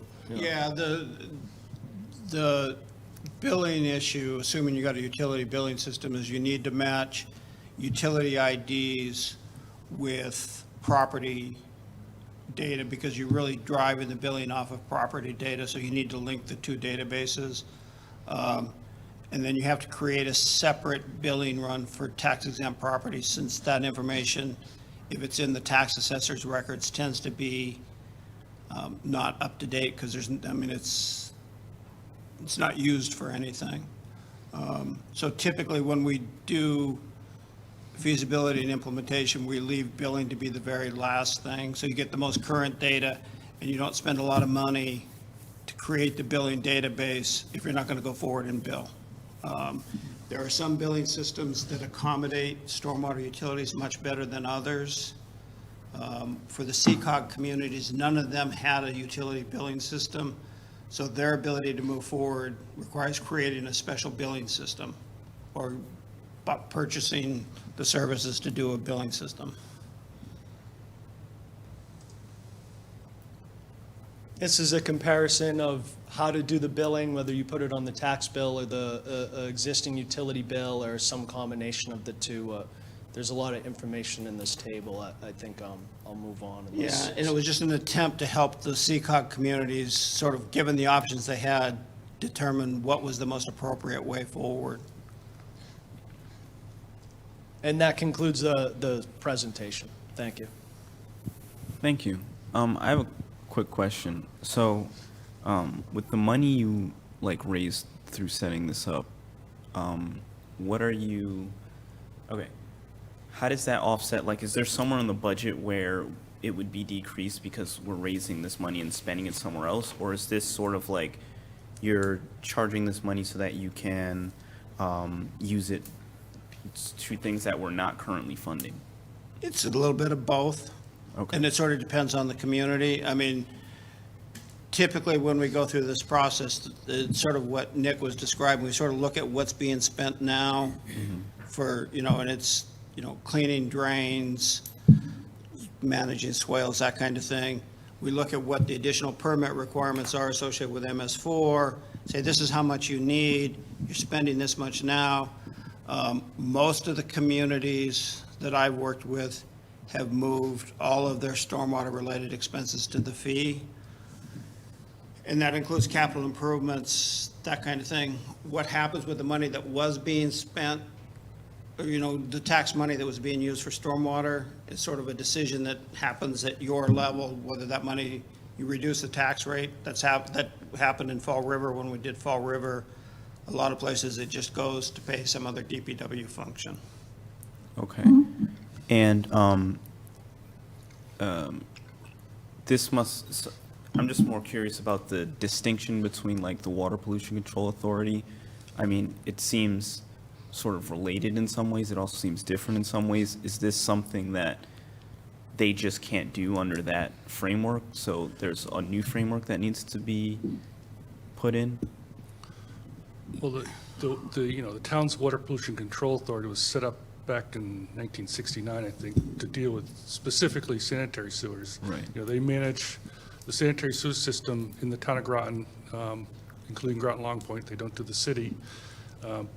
But, through the Public Works Department, we do the administration of the program, but they manage the program. They set the budgets every year. They set the user fees every year. There's, nothing to say that I guess that they couldn't take on this responsibility. I don't know if other communities have done that, or if you set up a completely separate body. I mean, the WPCA is, it's a 5-member body. Right now, we only have 3, so we barely meet the quorum, or just meet it. But, it's something I guess you could consider. Okay. Just a couple, we call this a stormwater utility. It's really a stormwater fee. There's only 3 places I've worked that created a stormwater utility. It's a separate department with its own staff. It really becomes a funding source to fund things that need to be done. And so it's sort of interfund transfers from whoever holds the fee to the DPW.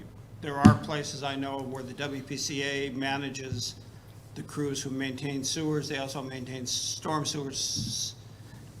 That's all depends on sort of the government and how they want to operate. Okay, and finally, how much does something like this cost to start up, and how long? And also, is this typical of a community our size? How big are you? 40,000. Yeah. To do a feasibility study, and with the feasibility study, we try to, this is how much money you need to spend, this is what the typical single-family parcel is going to pay, and this is how the burden sort of gets spread among different property. If you have if there is reasonable GIS data with impervious area data, even going to, the Connecticut GIS and the old data, it's $20,000 to $40,000.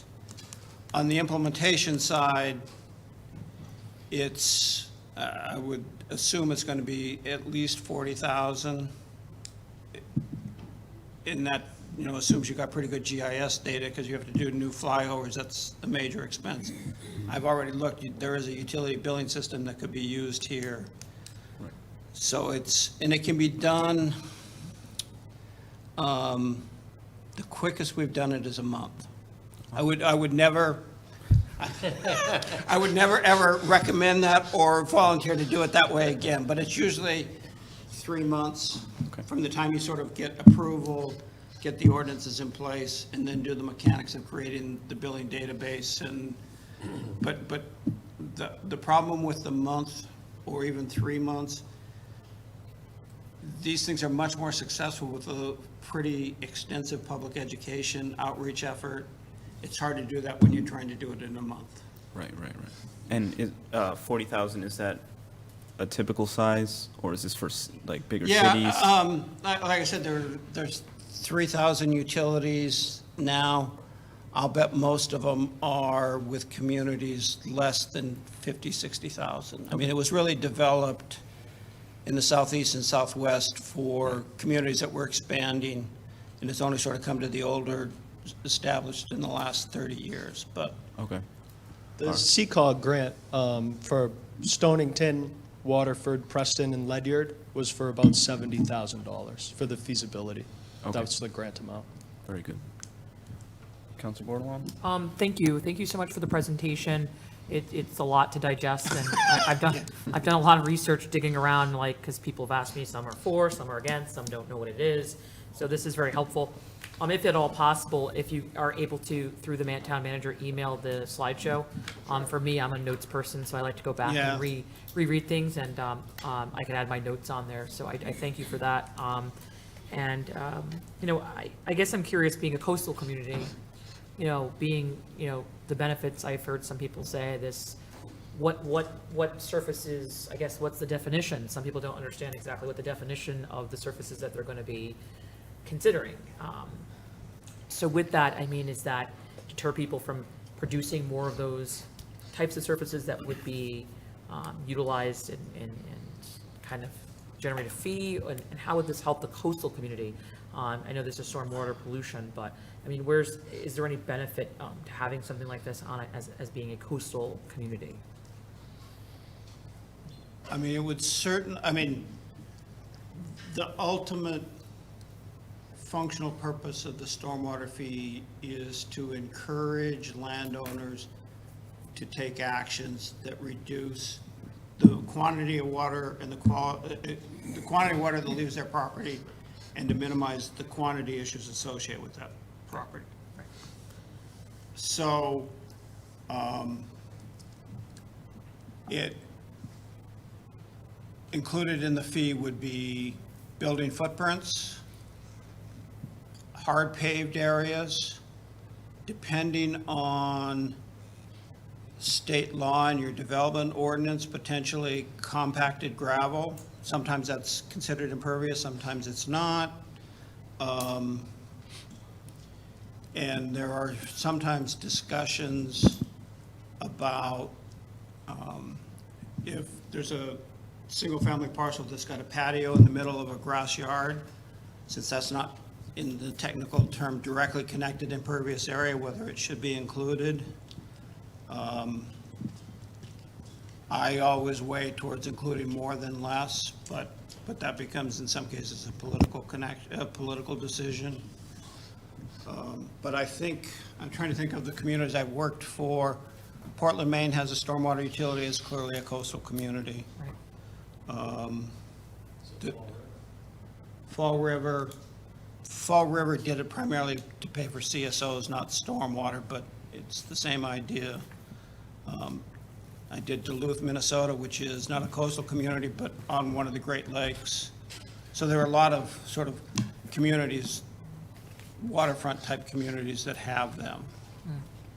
Yeah, because what I was reading is some folks were talking about the initiative to, like you stated, to maybe not have so much of these types of surfaces, especially with the runoff, because we are the end result of everything upstream, and so we are the catch basin, so to speak.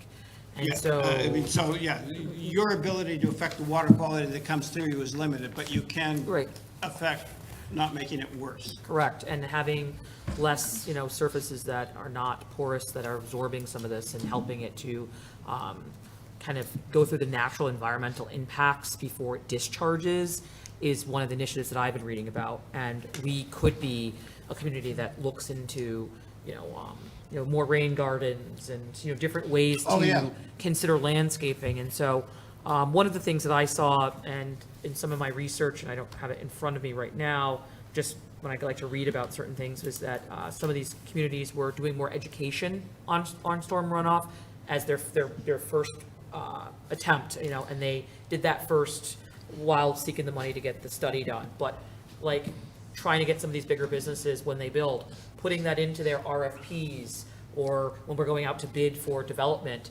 asking that they consider not using as much of these surfaces, or alternate versions, or rain gardens, and certain types of vegetation that's going to absorb, because we are a coastal community and we have a reservoir. So I definitely am digging in. Yeah, And Portland, Maine might be a good place for you to do Okay. some research on. And I know it because I worked on the stormwater utility before it was adopted, and I lived there for 5 or 6 years. But before they actually adopted the fee, they had changed their development code, so for projects of a certain size, you had to do low-impact landscaping. For all public buildings, either state or local, they had to put rain garden roofs, that kind of thing. So they did a whole bunch of stuff before they went to the fee. But there were also an extensive effort at just public education because of the number of waterways in the city, and some were impacted, some were not. So there was a big effort up front. So when the fee went in, I can't say most people were happy about it, but there wasn't a rebellion either. yeah, so I like that, and I think, I don't know where I stand before enacting a fee, but I think, as a town, I look to seek more education first and really getting the community involved, and looking at ways where we're actually speaking and walking the walk. We're saying we're going to be a coastal, we're looking at things as resilience and sustainability. So then those codes need to be in our RFPs and our development, saying this is what we need to have, like those runoff things, like The other those thing starters. Yeah. Portland did that I think was really effective is in all the parks, they put in rain gardens. Yes. And they had a lot of signage explaining why they put the rain gardens in, just as a way to sort of get people used to what the issues were. Correct, and I think that, we have seen some come in. Some have been not directly impacted by the town's initiative, but I think, for me, I'd like to move an initiative forward that we seek to educate that in depth now, which stands with the model that the council passed. So my time is going to end, so I'll take my next turn. We're timed here, sorry. We want to have Greg say what we're doing currently, just so we have a feel for that. That might answer some of the questions too. Sure. And then, Greg, how are we on our GIS layer? Do you know how that? I believe we do have an impervious layer on our GIS system. We have a pretty robust GIS system, so. That'll help. Yeah. Currently, our stormwater, obviously we're funded through our general Public Works 1035 budget. We do have a separate cost center for MS4, and just so everybody maybe doesn't know what MS4 means, it's Municipal Separate Storm Sewer System. It's basically the drainage, snow, rain, whatever comes out of the sky goes into the storm system, which is separate from sanitary sewer system, which is, when you flush your toilets, wash your clothes or whatever, that goes into the sanitary sewer. And unfortunately, some towns, as they're describing, do have combined systems. Groton, unfortunately, does not have a combined system. So this past year, our budget for the MS4 is about $240,000. That covers a few partial salaries. I do have a full-time person, project management specialist, that does an excellent job with our MS4 permitting and other environmental permits. And under that state permit, which, by the way, expired, last June? I think June of 2020. The general permit expired, so DEP is currently working on a new permit. So we'll see when that comes out if there's going to be some new requirements that we have to meet. But we are currently meeting all the minimum requirements of the DEP permit. There's about 6 measures we have to meet. Some of those are public education. We do have a public education component that we are very strong in, public involvement, which is, we have stormwater committee meetings. We post our annual report on the website every year for comment. There's housekeeping, which is like cleaning out catch basins, sweeping the streets, maintaining the outfalls and all that. We do that. Then there's also some functions that kind of overlap into planning, which is erosion during construction and after construction. So we work closely with Deb Jones and her staff. They have some really good, strong zoning regulations to cover, the pre and post erosion control measures. And I'm trying to think, there was the illicit discharge. We have an illicit discharge program. What that is, if a resident or somebody notices that there's something in the stormwater that shouldn't be there, they can report it. We'll go out, do an investigation. We also do we have a consultant that does sampling of all our outfalls. If they find something that's, bacteria or some component that shouldn't be there, we start to investigation. And we actually do have a town ordinance that was enacted about 4 years ago, where we can go out and start fining people. If we find out who is polluting the stormwater, we can start issuing fines and things of that sort. We're kind of slowly working towards that. I think it's a long process, but we are moving in the right direction. And Groton has been commended by folks like Save the Sound and DEEP as being one of the more progressive communities in our stormwater management program and plan. With that said, the $240,000 that I mentioned, that really doesn't cover, I wouldn't say everything 100%. It doesn't include like the street sweeper, the capital to replace that, or the fuel, the maintenance for that, or the Vector truck. So there are a few other things. So I'd say that number is probably a little low. It would take some work, but we could probably get an actual number of what we spend on stormwater stuff. But I'm guessing it's probably going to be, $500,000 to $700,000 a year, something like that, if we really added everything up.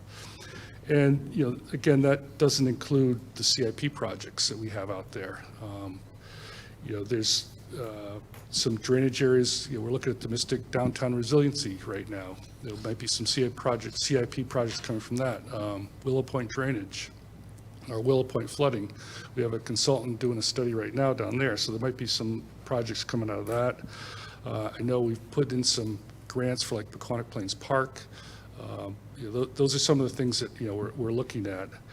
And I think that's all I really want to say about that. Just getting back to the Water Pollution Control Authority again. As I mentioned, they do focus just strictly on sanitary sewer right now. But I don't. It's something we could discuss if we have them take over, the function of a stormwater authority as well, or if we have a separate group that does that. If this is the way the council wanted to go. Thank you. Councilor Jacome? Thank you, Mayor. So in terms of tracking the impervious surface, would that be through GIS or something the town would take on? Is that correct? If you have impervious area, if the GIS includes impervious area, then you can sort of calculate the base billing amounts with computers. What you then need to put in place, though, are procedures so that when somebody pulls a building permit or some sort of plan review, you start to know how much impervious area is going to go with that parcel, and you can update your database. There's 4 pretty standard procedures to do that, just so you, the database will age depending on how much development's going on. So after 2 or 3 years, it could be, 40% wrong.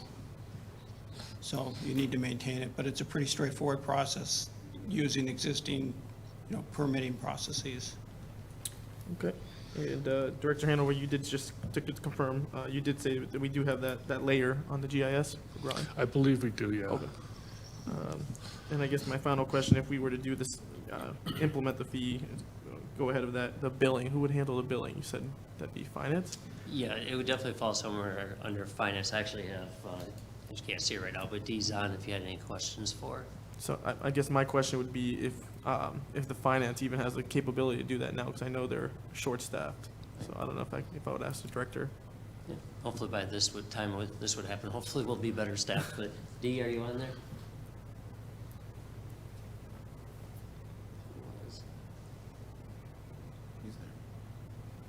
She's unmuted, so.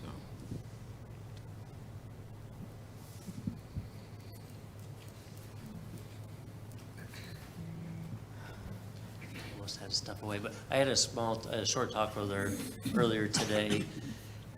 She wanted to kind of hear this presentation first before she could really delve into it and see what they could do, but she definitely thought it should come under finance, for sure. Okay, yeah, I would want to know from the director if she thinks that'd be doable. Thank you. Thank you. Counselor Parker? Thank you, Mr. Mayor. Couple of questions. One, this is for throughout the whole entire town or just certain areas of town? First question. Second question is, if there's unpaid fees in reviewing NEMO under the Yukon stormwater utilities, it says that the fees, unpaid fees could be used against them as property liens. Is that the route we're going? And I would like to see, like to see numbers, because I don't know, I don't think we can do another fee upon a fee, which in my mind is like a tax. So it's still some type of money coming from somewhere, and it's going to be on the customers. So on top of the things we already do, how is this going to save us money? I know the question was asked, but I don't see where it's going to go. And if there's a lien on someone's property because of stormwater fees, on top of anything else, how is that helping the community? Thank you. I can answer the first question. You would be required to have all parcels in town be part of the authority, including the municipal and state parcels, and it wouldn't be just. I'm sorry. The whole town, you said? Yep, the whole town would be included. Mr. Burt? I would want our attorneys to look at it, so I don't know this. Just for You the don't understand how distinction. our town works. No. Sorry. I'll just clarify. There's a distinction. We have a couple boroughs, city of Groton, Noank, so sometimes things that. Two of them have the ability to adopt their own ordinances, and they can override our ordinances with their ordinances. So. Right. So it could get yeah. But in the town proper, it would have to be everywhere in the town. Yeah. Okay. The important point is whatever your sort of Right. political, legal control is, if you start exempting properties, you will lose the ability to defend this as a fee and not a tax. I'm sorry, I can't hear you. Yeah. Okay. What I was saying is that within whatever the jurisdiction that you have legal control over, you would need to include all parcels. If you start to exempt parcels, then your ability to defend this as a fee is diminished and likely would be something that you would lose in the litigation. In terms of the collection, the enforcement method, state law, the state statute that Nick referred to allows liens against properties to be the way of enforcing the fee. It's not required. It would be something that, when the time came, you would have to decide how you enforce it. Thank you. Counselor Franco? Can I just say real quick that she's having an issue with their speakers and hearing what's happening. Okay. So she's not really able to converse right now. Thank you. So that was my question as well. I have lots of questions. Thank you for coming tonight.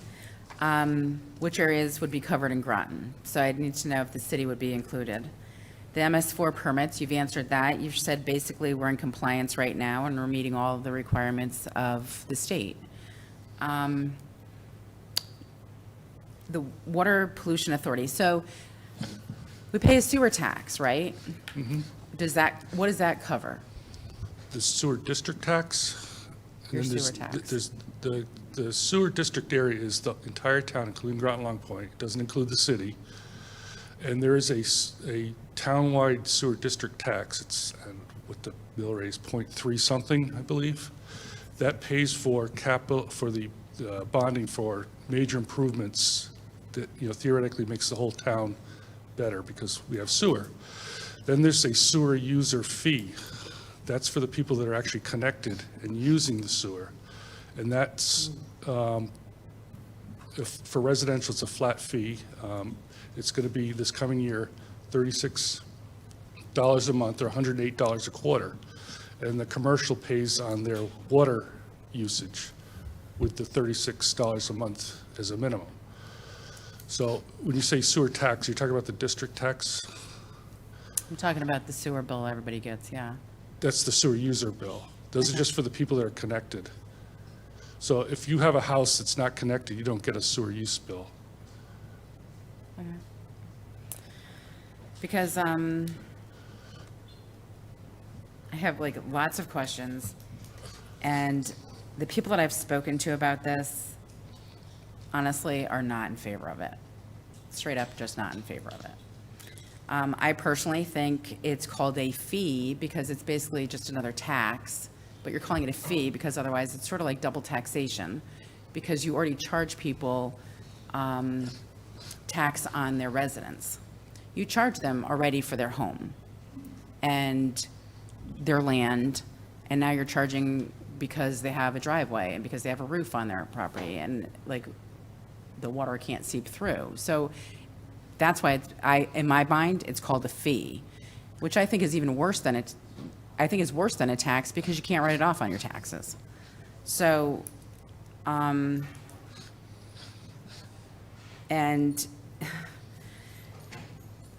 I'm just curious, like, if we're in compliance and we're all good right now, why are we not just getting grants from the sustainability employee who could help with any additional changes or needs that we have? And the municipality will pay the fee as well, as it's been stated, because you can't take you out, Mr. Burt. You can't take the town properties out. The town's going to have to pay, which also increases the taxes. And then, and you've already answered some of these, like how are you going to measure the roof, the driveway, et cetera? And are you giving discounts for people who have the rain barrels and the water, trenches and rain gardens and such? And would the town charge the water authority to bill the residents as the town does to like the fire districts? Do they charge the water pollution authority to bill the? Yeah, we pay quite a bit of money to the finance department to send out those bills and track all that. Okay. And to file liens when they don't pay, yes. Right, so this would be another. Yeah, this would be another. Expense on. To the finance department, correct. To burden them with the billing. And would the town council have authority over this entity? It's sort of been answered, but sort of not, because then they talk about one instance where they would have their own employees, and then the other instance, they would just be part of the water authority. I'll wait for my second turn. Thank you. I can clarify that, the council has authority over the Water Pollution Control Authority. You appoint the members there. And then the Public Works Department and myself, we act as the administrators of that program.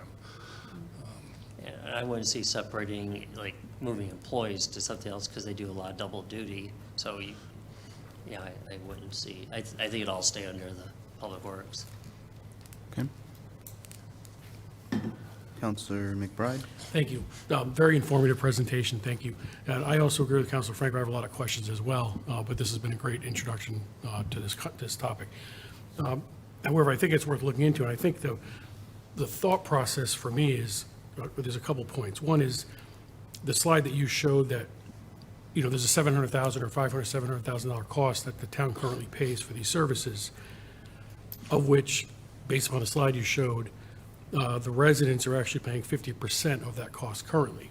If we implement some type of plan like this, the tax exempts are picking up 21% of that cost, and it's shifting the taxes from the single family to 23.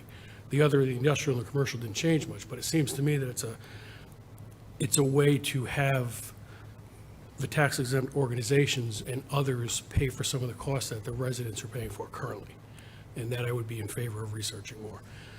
Can I just make one point? Yes. Because I want to make sure that we've done no evaluation of a stormwater utility here. the data we presented is from other studies to sort of illustrate how it would work. So Understood. a lot of the questions you have would be something that would be dealt with in a feasibility study, and a lot of them are policy decisions that would be up to the manager and the council to work through. All we're trying to do is sort of explain to you the framework for what a stormwater utility would do. Understood completely, thank you. And just to add, if the city wasn't included, you lose those parcels. Right, and that's, So we'd again, why have to there's figure that out. many questions to go, but just the shifting the burden is something I think is worth looking into. I also think it's very equitable to assess the fee on an organization or an entity or corporation that is truly contributing to the runoff much more dramatically than someone who's not. So I think that in itself is something that should be looked at as well, because that's whoever you're charging a fee or tax, it's being charged to the person who's causing the issue, and I think that's fair. I also, this is a bigger question, but the 700,500, that's currently, but you talked about the capital projects, and then you talked about, future sustainability projects, and would this be a way, I would like to think that if we're going to consider all the flooding that's happening, all the issues, would this be a way to try to generate some of those future revenue streams to pay for some of those costs, and again, not have an effect, or have it affect everyone equally, and not just, not mainly the taxpayer. So I think it's worth looking into for that as well. I think you answered the billing questions, the cost.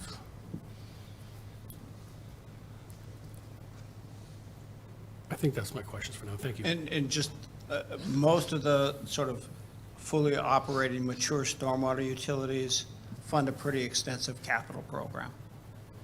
I mean, they fund those kinds of projects. That's, this was started out west and the south to deal with the need for new infrastructure for development. Yeah, I would think that would be primary to the operational cost, right? This was done more for capital. It is. What's changed in the last 15 years is the EPA MS4 permits, and at least the thought that they're going to go to some sort of water quality-driven permit requirement. So water quality has become a major issue for stormwater utilities as well as floodwater. Okay, and one last point, and I think it's important, at least for me as a counselor, we talk about sustainability, we talk about making sure we're doing the right thing. This at least should be, I think, should be considered, because it's what we want to do is somehow come up with the revenue streams to help offset some of the issues that are out there in the future. So, thanks. Counselor Bordelon? Thank you. I just want to double check in my notes. So was this a referral by a counselor that wanted to just talk about this, or is this something that came from the state and we thought we'd want to talk about it? Counselor McBride referral. Okay, all right. So I just want to make sure. Okay. No, because I think it's great discussion, because this is what's like being talked about in other towns and things. I think I agree. There's so much to talk about, and where do we go? And it's great that we're meeting the level. But I think first it's the education portion. And what I would like to see before getting to the tax and the numbers is changing our requirements as to what we can do to reduce. We can't change what's already happened, but we can change what's coming in. So, like, for example, my furnace is getting old and I'm looking at alternatives. Am I going to replace that furnace? Am I going to get other things? We can make changes in our town now for future development and future land by, they're up against a good area where, we should tell them, have you guys considered a rain garden? That can be in RFP for development. So even though we're meeting the standard with the state, which is wonderful, and I commend our town and the hard work of our town staff for doing such, ways that we can nip this in the bud a little bit is looking at those roof things and I don't know all the names, but we can start trying to implement that. We talk about solar, we talk about, all these other things. Without taxing the resident, there's ways that we can start to look at our bigger development buildings, especially that are going to create the majority of the runoff, start adding that in. So I guess the town manager, what things are we requiring now to prevent storm runoff in our current RFPs and development things in our community? Well, it's relatively new that we're starting to look at that type of stuff more, but unless Greg, you have an answer.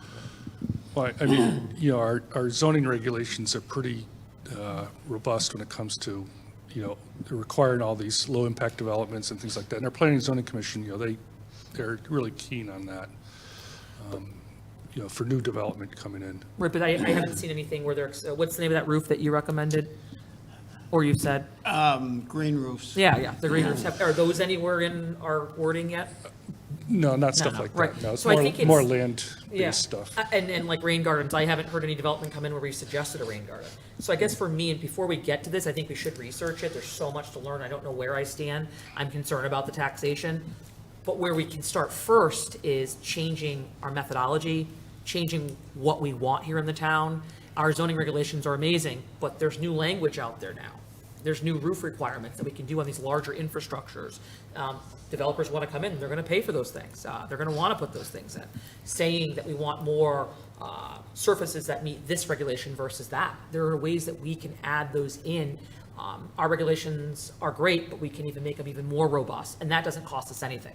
So I think that's the starting point I'd like to see, and then definitely diving into these numbers down the road. I just think it's so important, and again, I don't want to tax everybody and throw all this in, so I think the first step is the education piece and starting with new development moving forward, just like we started with the whole solar initiative. Now, every time someone builds something, we're like, are they putting solar? Are they doing geo? Are they doing this? This is another language that we can start to use. Are they using that type of roof? Are they using rain gardens? Are they keeping the surface more porous? What are they doing to enhance? So that's the goal I'd like to see, but this taxation is concerning and would need a lot of work up. I agree, it's gonna need a lot of meetings, but I think it's worth discussing. Thank you. Yeah, and I think we'd want to probably hear from planning staff, what are the current requirements? Because, obviously for our own developments, we could include things, but that's going to have minimal impact. You'd want to do something through the zoning ordinance, which ultimately would be up to the PZC. But, we'd want to find out what do they require now, and then loop in, I'm sure, the Conservation Commission too, to, to look at ideas. That'd be great information to report back on. Thank you. Council Franco? Thank you. So I sort of asked the question, will we charge the state and the federal government? Yes. Yes. And the federal government would pay this? Yeah, there is an OMB directive going back about 10 years that federal agencies have to pay the fee. And so how many of these are in Connecticut, you said? Two. New London, and New London's been in existence, I think, for 3 years. New Britain is, within the last 6 months. Yeah, and because I think New London has a huge amount of non-taxable property, so this makes sense to probably have it over there. So with their mill rate being so high, this would be a way to not increase their taxes, but create a fee. And that's where I think my issues are coming in line. Because this isn't going to get rid of a sewer tax, is that correct? No, it has nothing to do with the sewer. Right. So it's just the runoff that goes into the sewers, right? To the drainage system, To the drainage system, in the right? streets. Because people are like, I pay for the sewers. And this is the mentality of our community is, I pay for my sewers. I already pay for this. I pay for my property. I pay for all this stuff already. Why do I have to pay now a fee when I'm already paying my tax?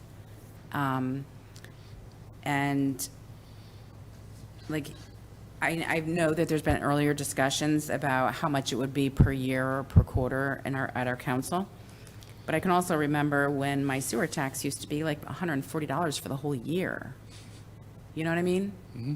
These things are not just going to stay like at these very low prices. These are numbers that will keep going up on top of what we already pay.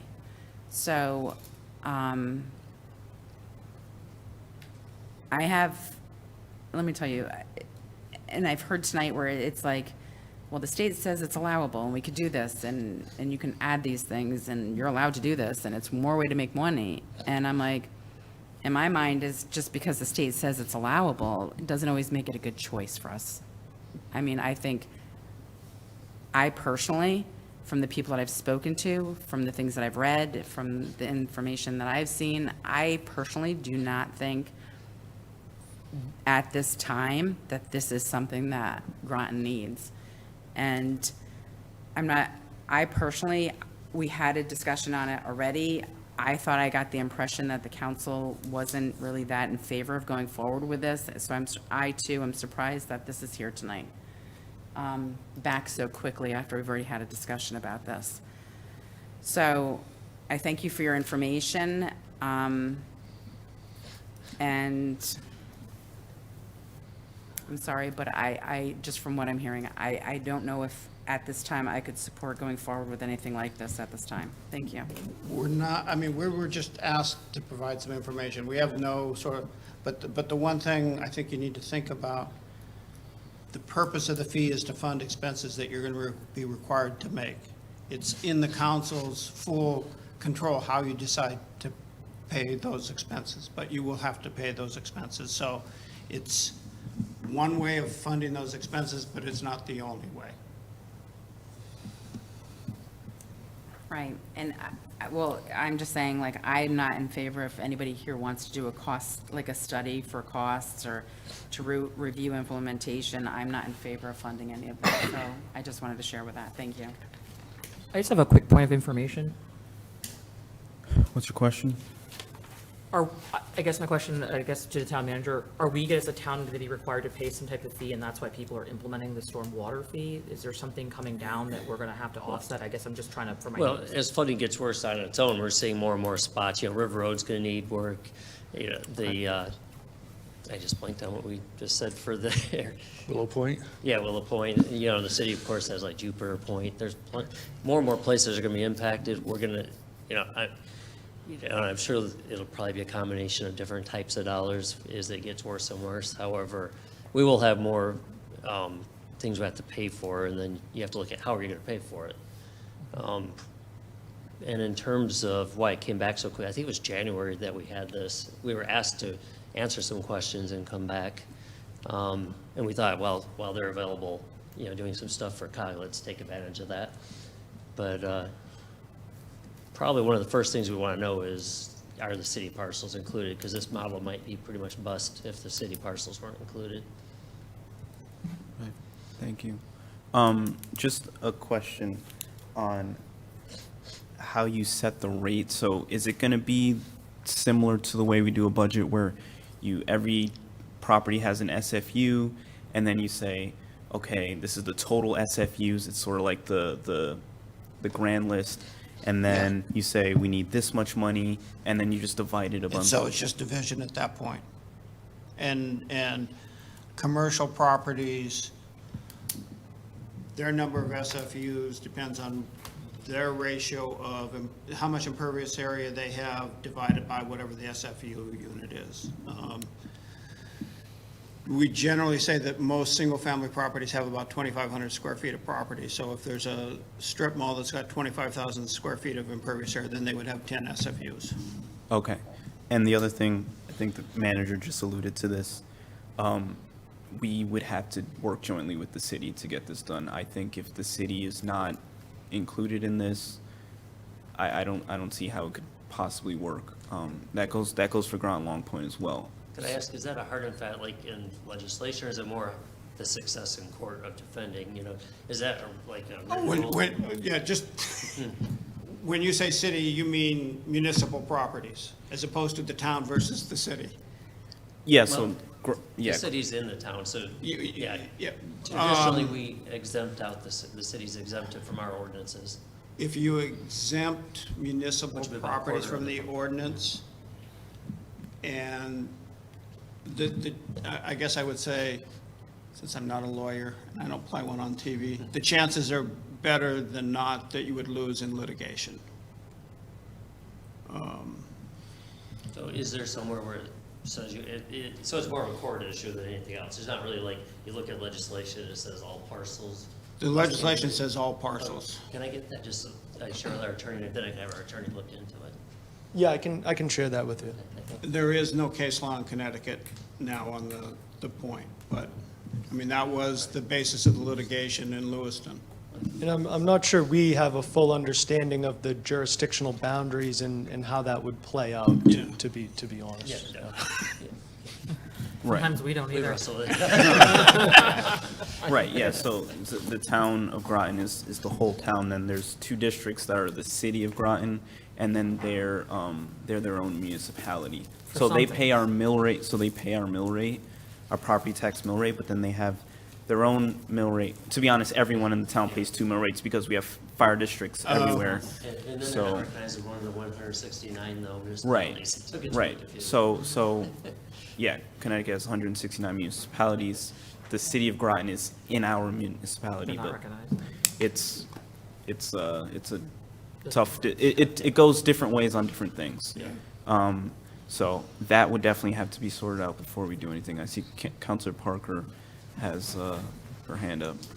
Yeah, my question is, you did touch upon it, and yeah, it'd probably be a good idea to have the whole verbiage.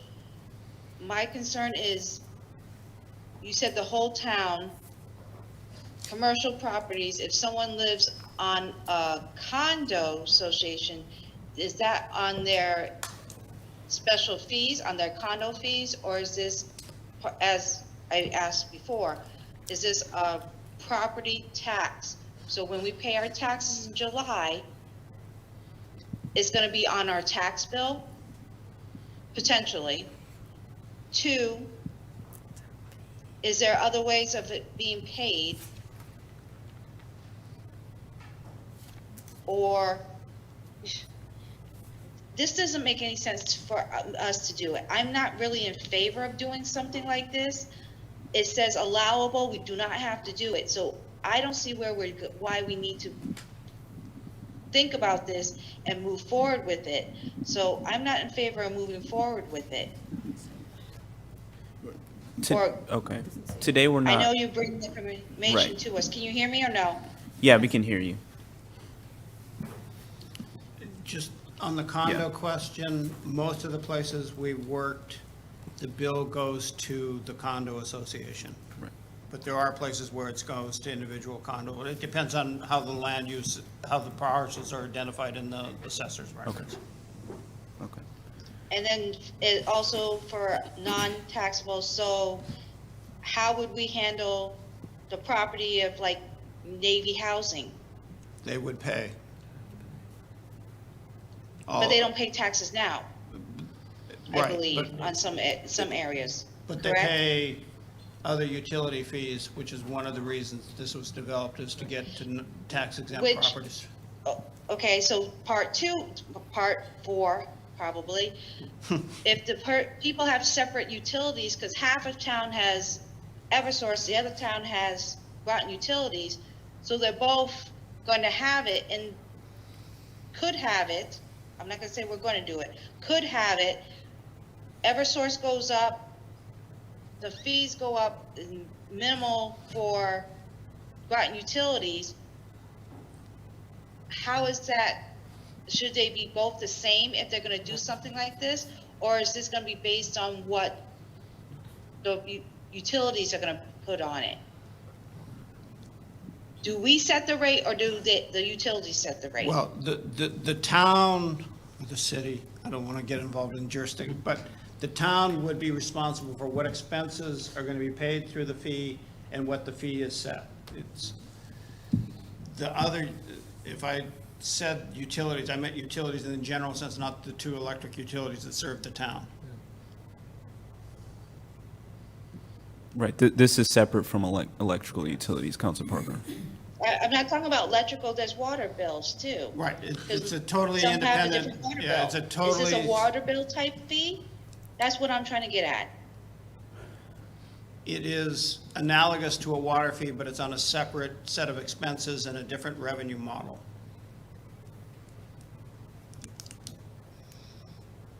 So if you have, I mean, if the town has a water utility and a sewer utility, now this would be a third town-sponsored utility with a third fee. I'm sorry, could you repeat that?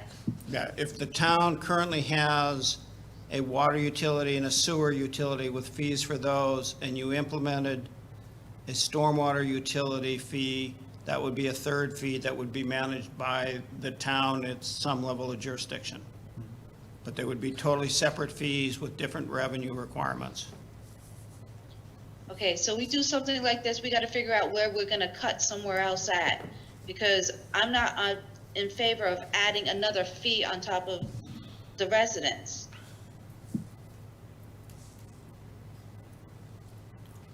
That we don't know how this is gonna play out at the end. Because I don't think this is full, I think we need more information. Okay. Right, so this is just sort of an informational thing. We're not making any decisions today. No, I understand that, but there's still, this is not enough, is what I'm saying. Okay. This is like a generic thing, and only two places, if I heard correctly, are doing this. So the rest of the state of Connecticut is not even thinking about this, are they? I know there's been feasibility done for a few areas, but is it for all 169 municipalities? I'm not sure exactly how many are studying it at this point. I will say it's an initiative from Connecticut DEP, and they've supplied funding to do that. We worked with the 4 towns in CCOG to evaluate it, and I suspect that a number of others are evaluating it at this point as well. Okay, thank you. Counselor's time has expired. Is there anyone else? Thank you. Counselor McBride? Yeah, just a couple of quick comments. I think it'll be interesting to see if the city wants to move forward with us, because they have the similar issues that we have in terms of long-term coastal resiliency and flooding and sustainability issues, so they may be. I'm sorry, could you speak a little bit closer? Certainly. Yeah, I said it'll be interesting to see how the city feels if they're interested in moving forward with this, because they have similar long-term sustainability and flooding issues that we have, that such a fee could help offset to pay for and have everyone pay equitably, as opposed to putting the burden on the residents' back. In addition, I keep on hearing an additional fee, and although that may be an additional type of fee, it does not necessarily mean the revenues that the 3 fees are going to be higher than the 2 current fees generate. So I just wanted to be clear on that, because the total amount of funds is still being collected currently. Putting something like this forward doesn't mean there are additional total fees being generated, unless you want to generate those additional fees for future capital projects. It's changing the fee structure to be placed on 3 different fees versus 2, but the total amount of the fees can be the same, if not less. So just want to be clear about that. And a couple other questions. Federal and state agencies, we have the airport, we have the University of Connecticut, and we have Navy Housing that could share in recouping some of these fees that would offset the residents' fees that they pay. Do we know if there's any more? What are the other substantial federal or state facilities that we have? The subbase. The subbase, yes. But I'm not sure. I maybe have the town attorney look at, but I thought the language said that they're only exempt if they tie into town MS4 systems. If the airport goes into a state drainage system, they would be exempt from paying fees. I may be wrong on that, but I'd want to check. That's kind of the way the language reads it. I see it. Okay, and I guess that's why we need a lot more information, but my thought is just that there are other areas that could be paying some dollars and offsetting the taxes the residents are paying, that's all. Just, thank you. Thank you. Any further discussion? Okay, seeing none. Thank you for your presentation. Thank you. Thank you. Can we have a 5-minute break? Well, I'd like to make a motion to adjourn. Second. okay. Motion by Counselor Franco, seconded by Bordelon. All in favor, say aye. Aye. Opposed, abstentions. We're adjourned at 9:12. Recording stopped.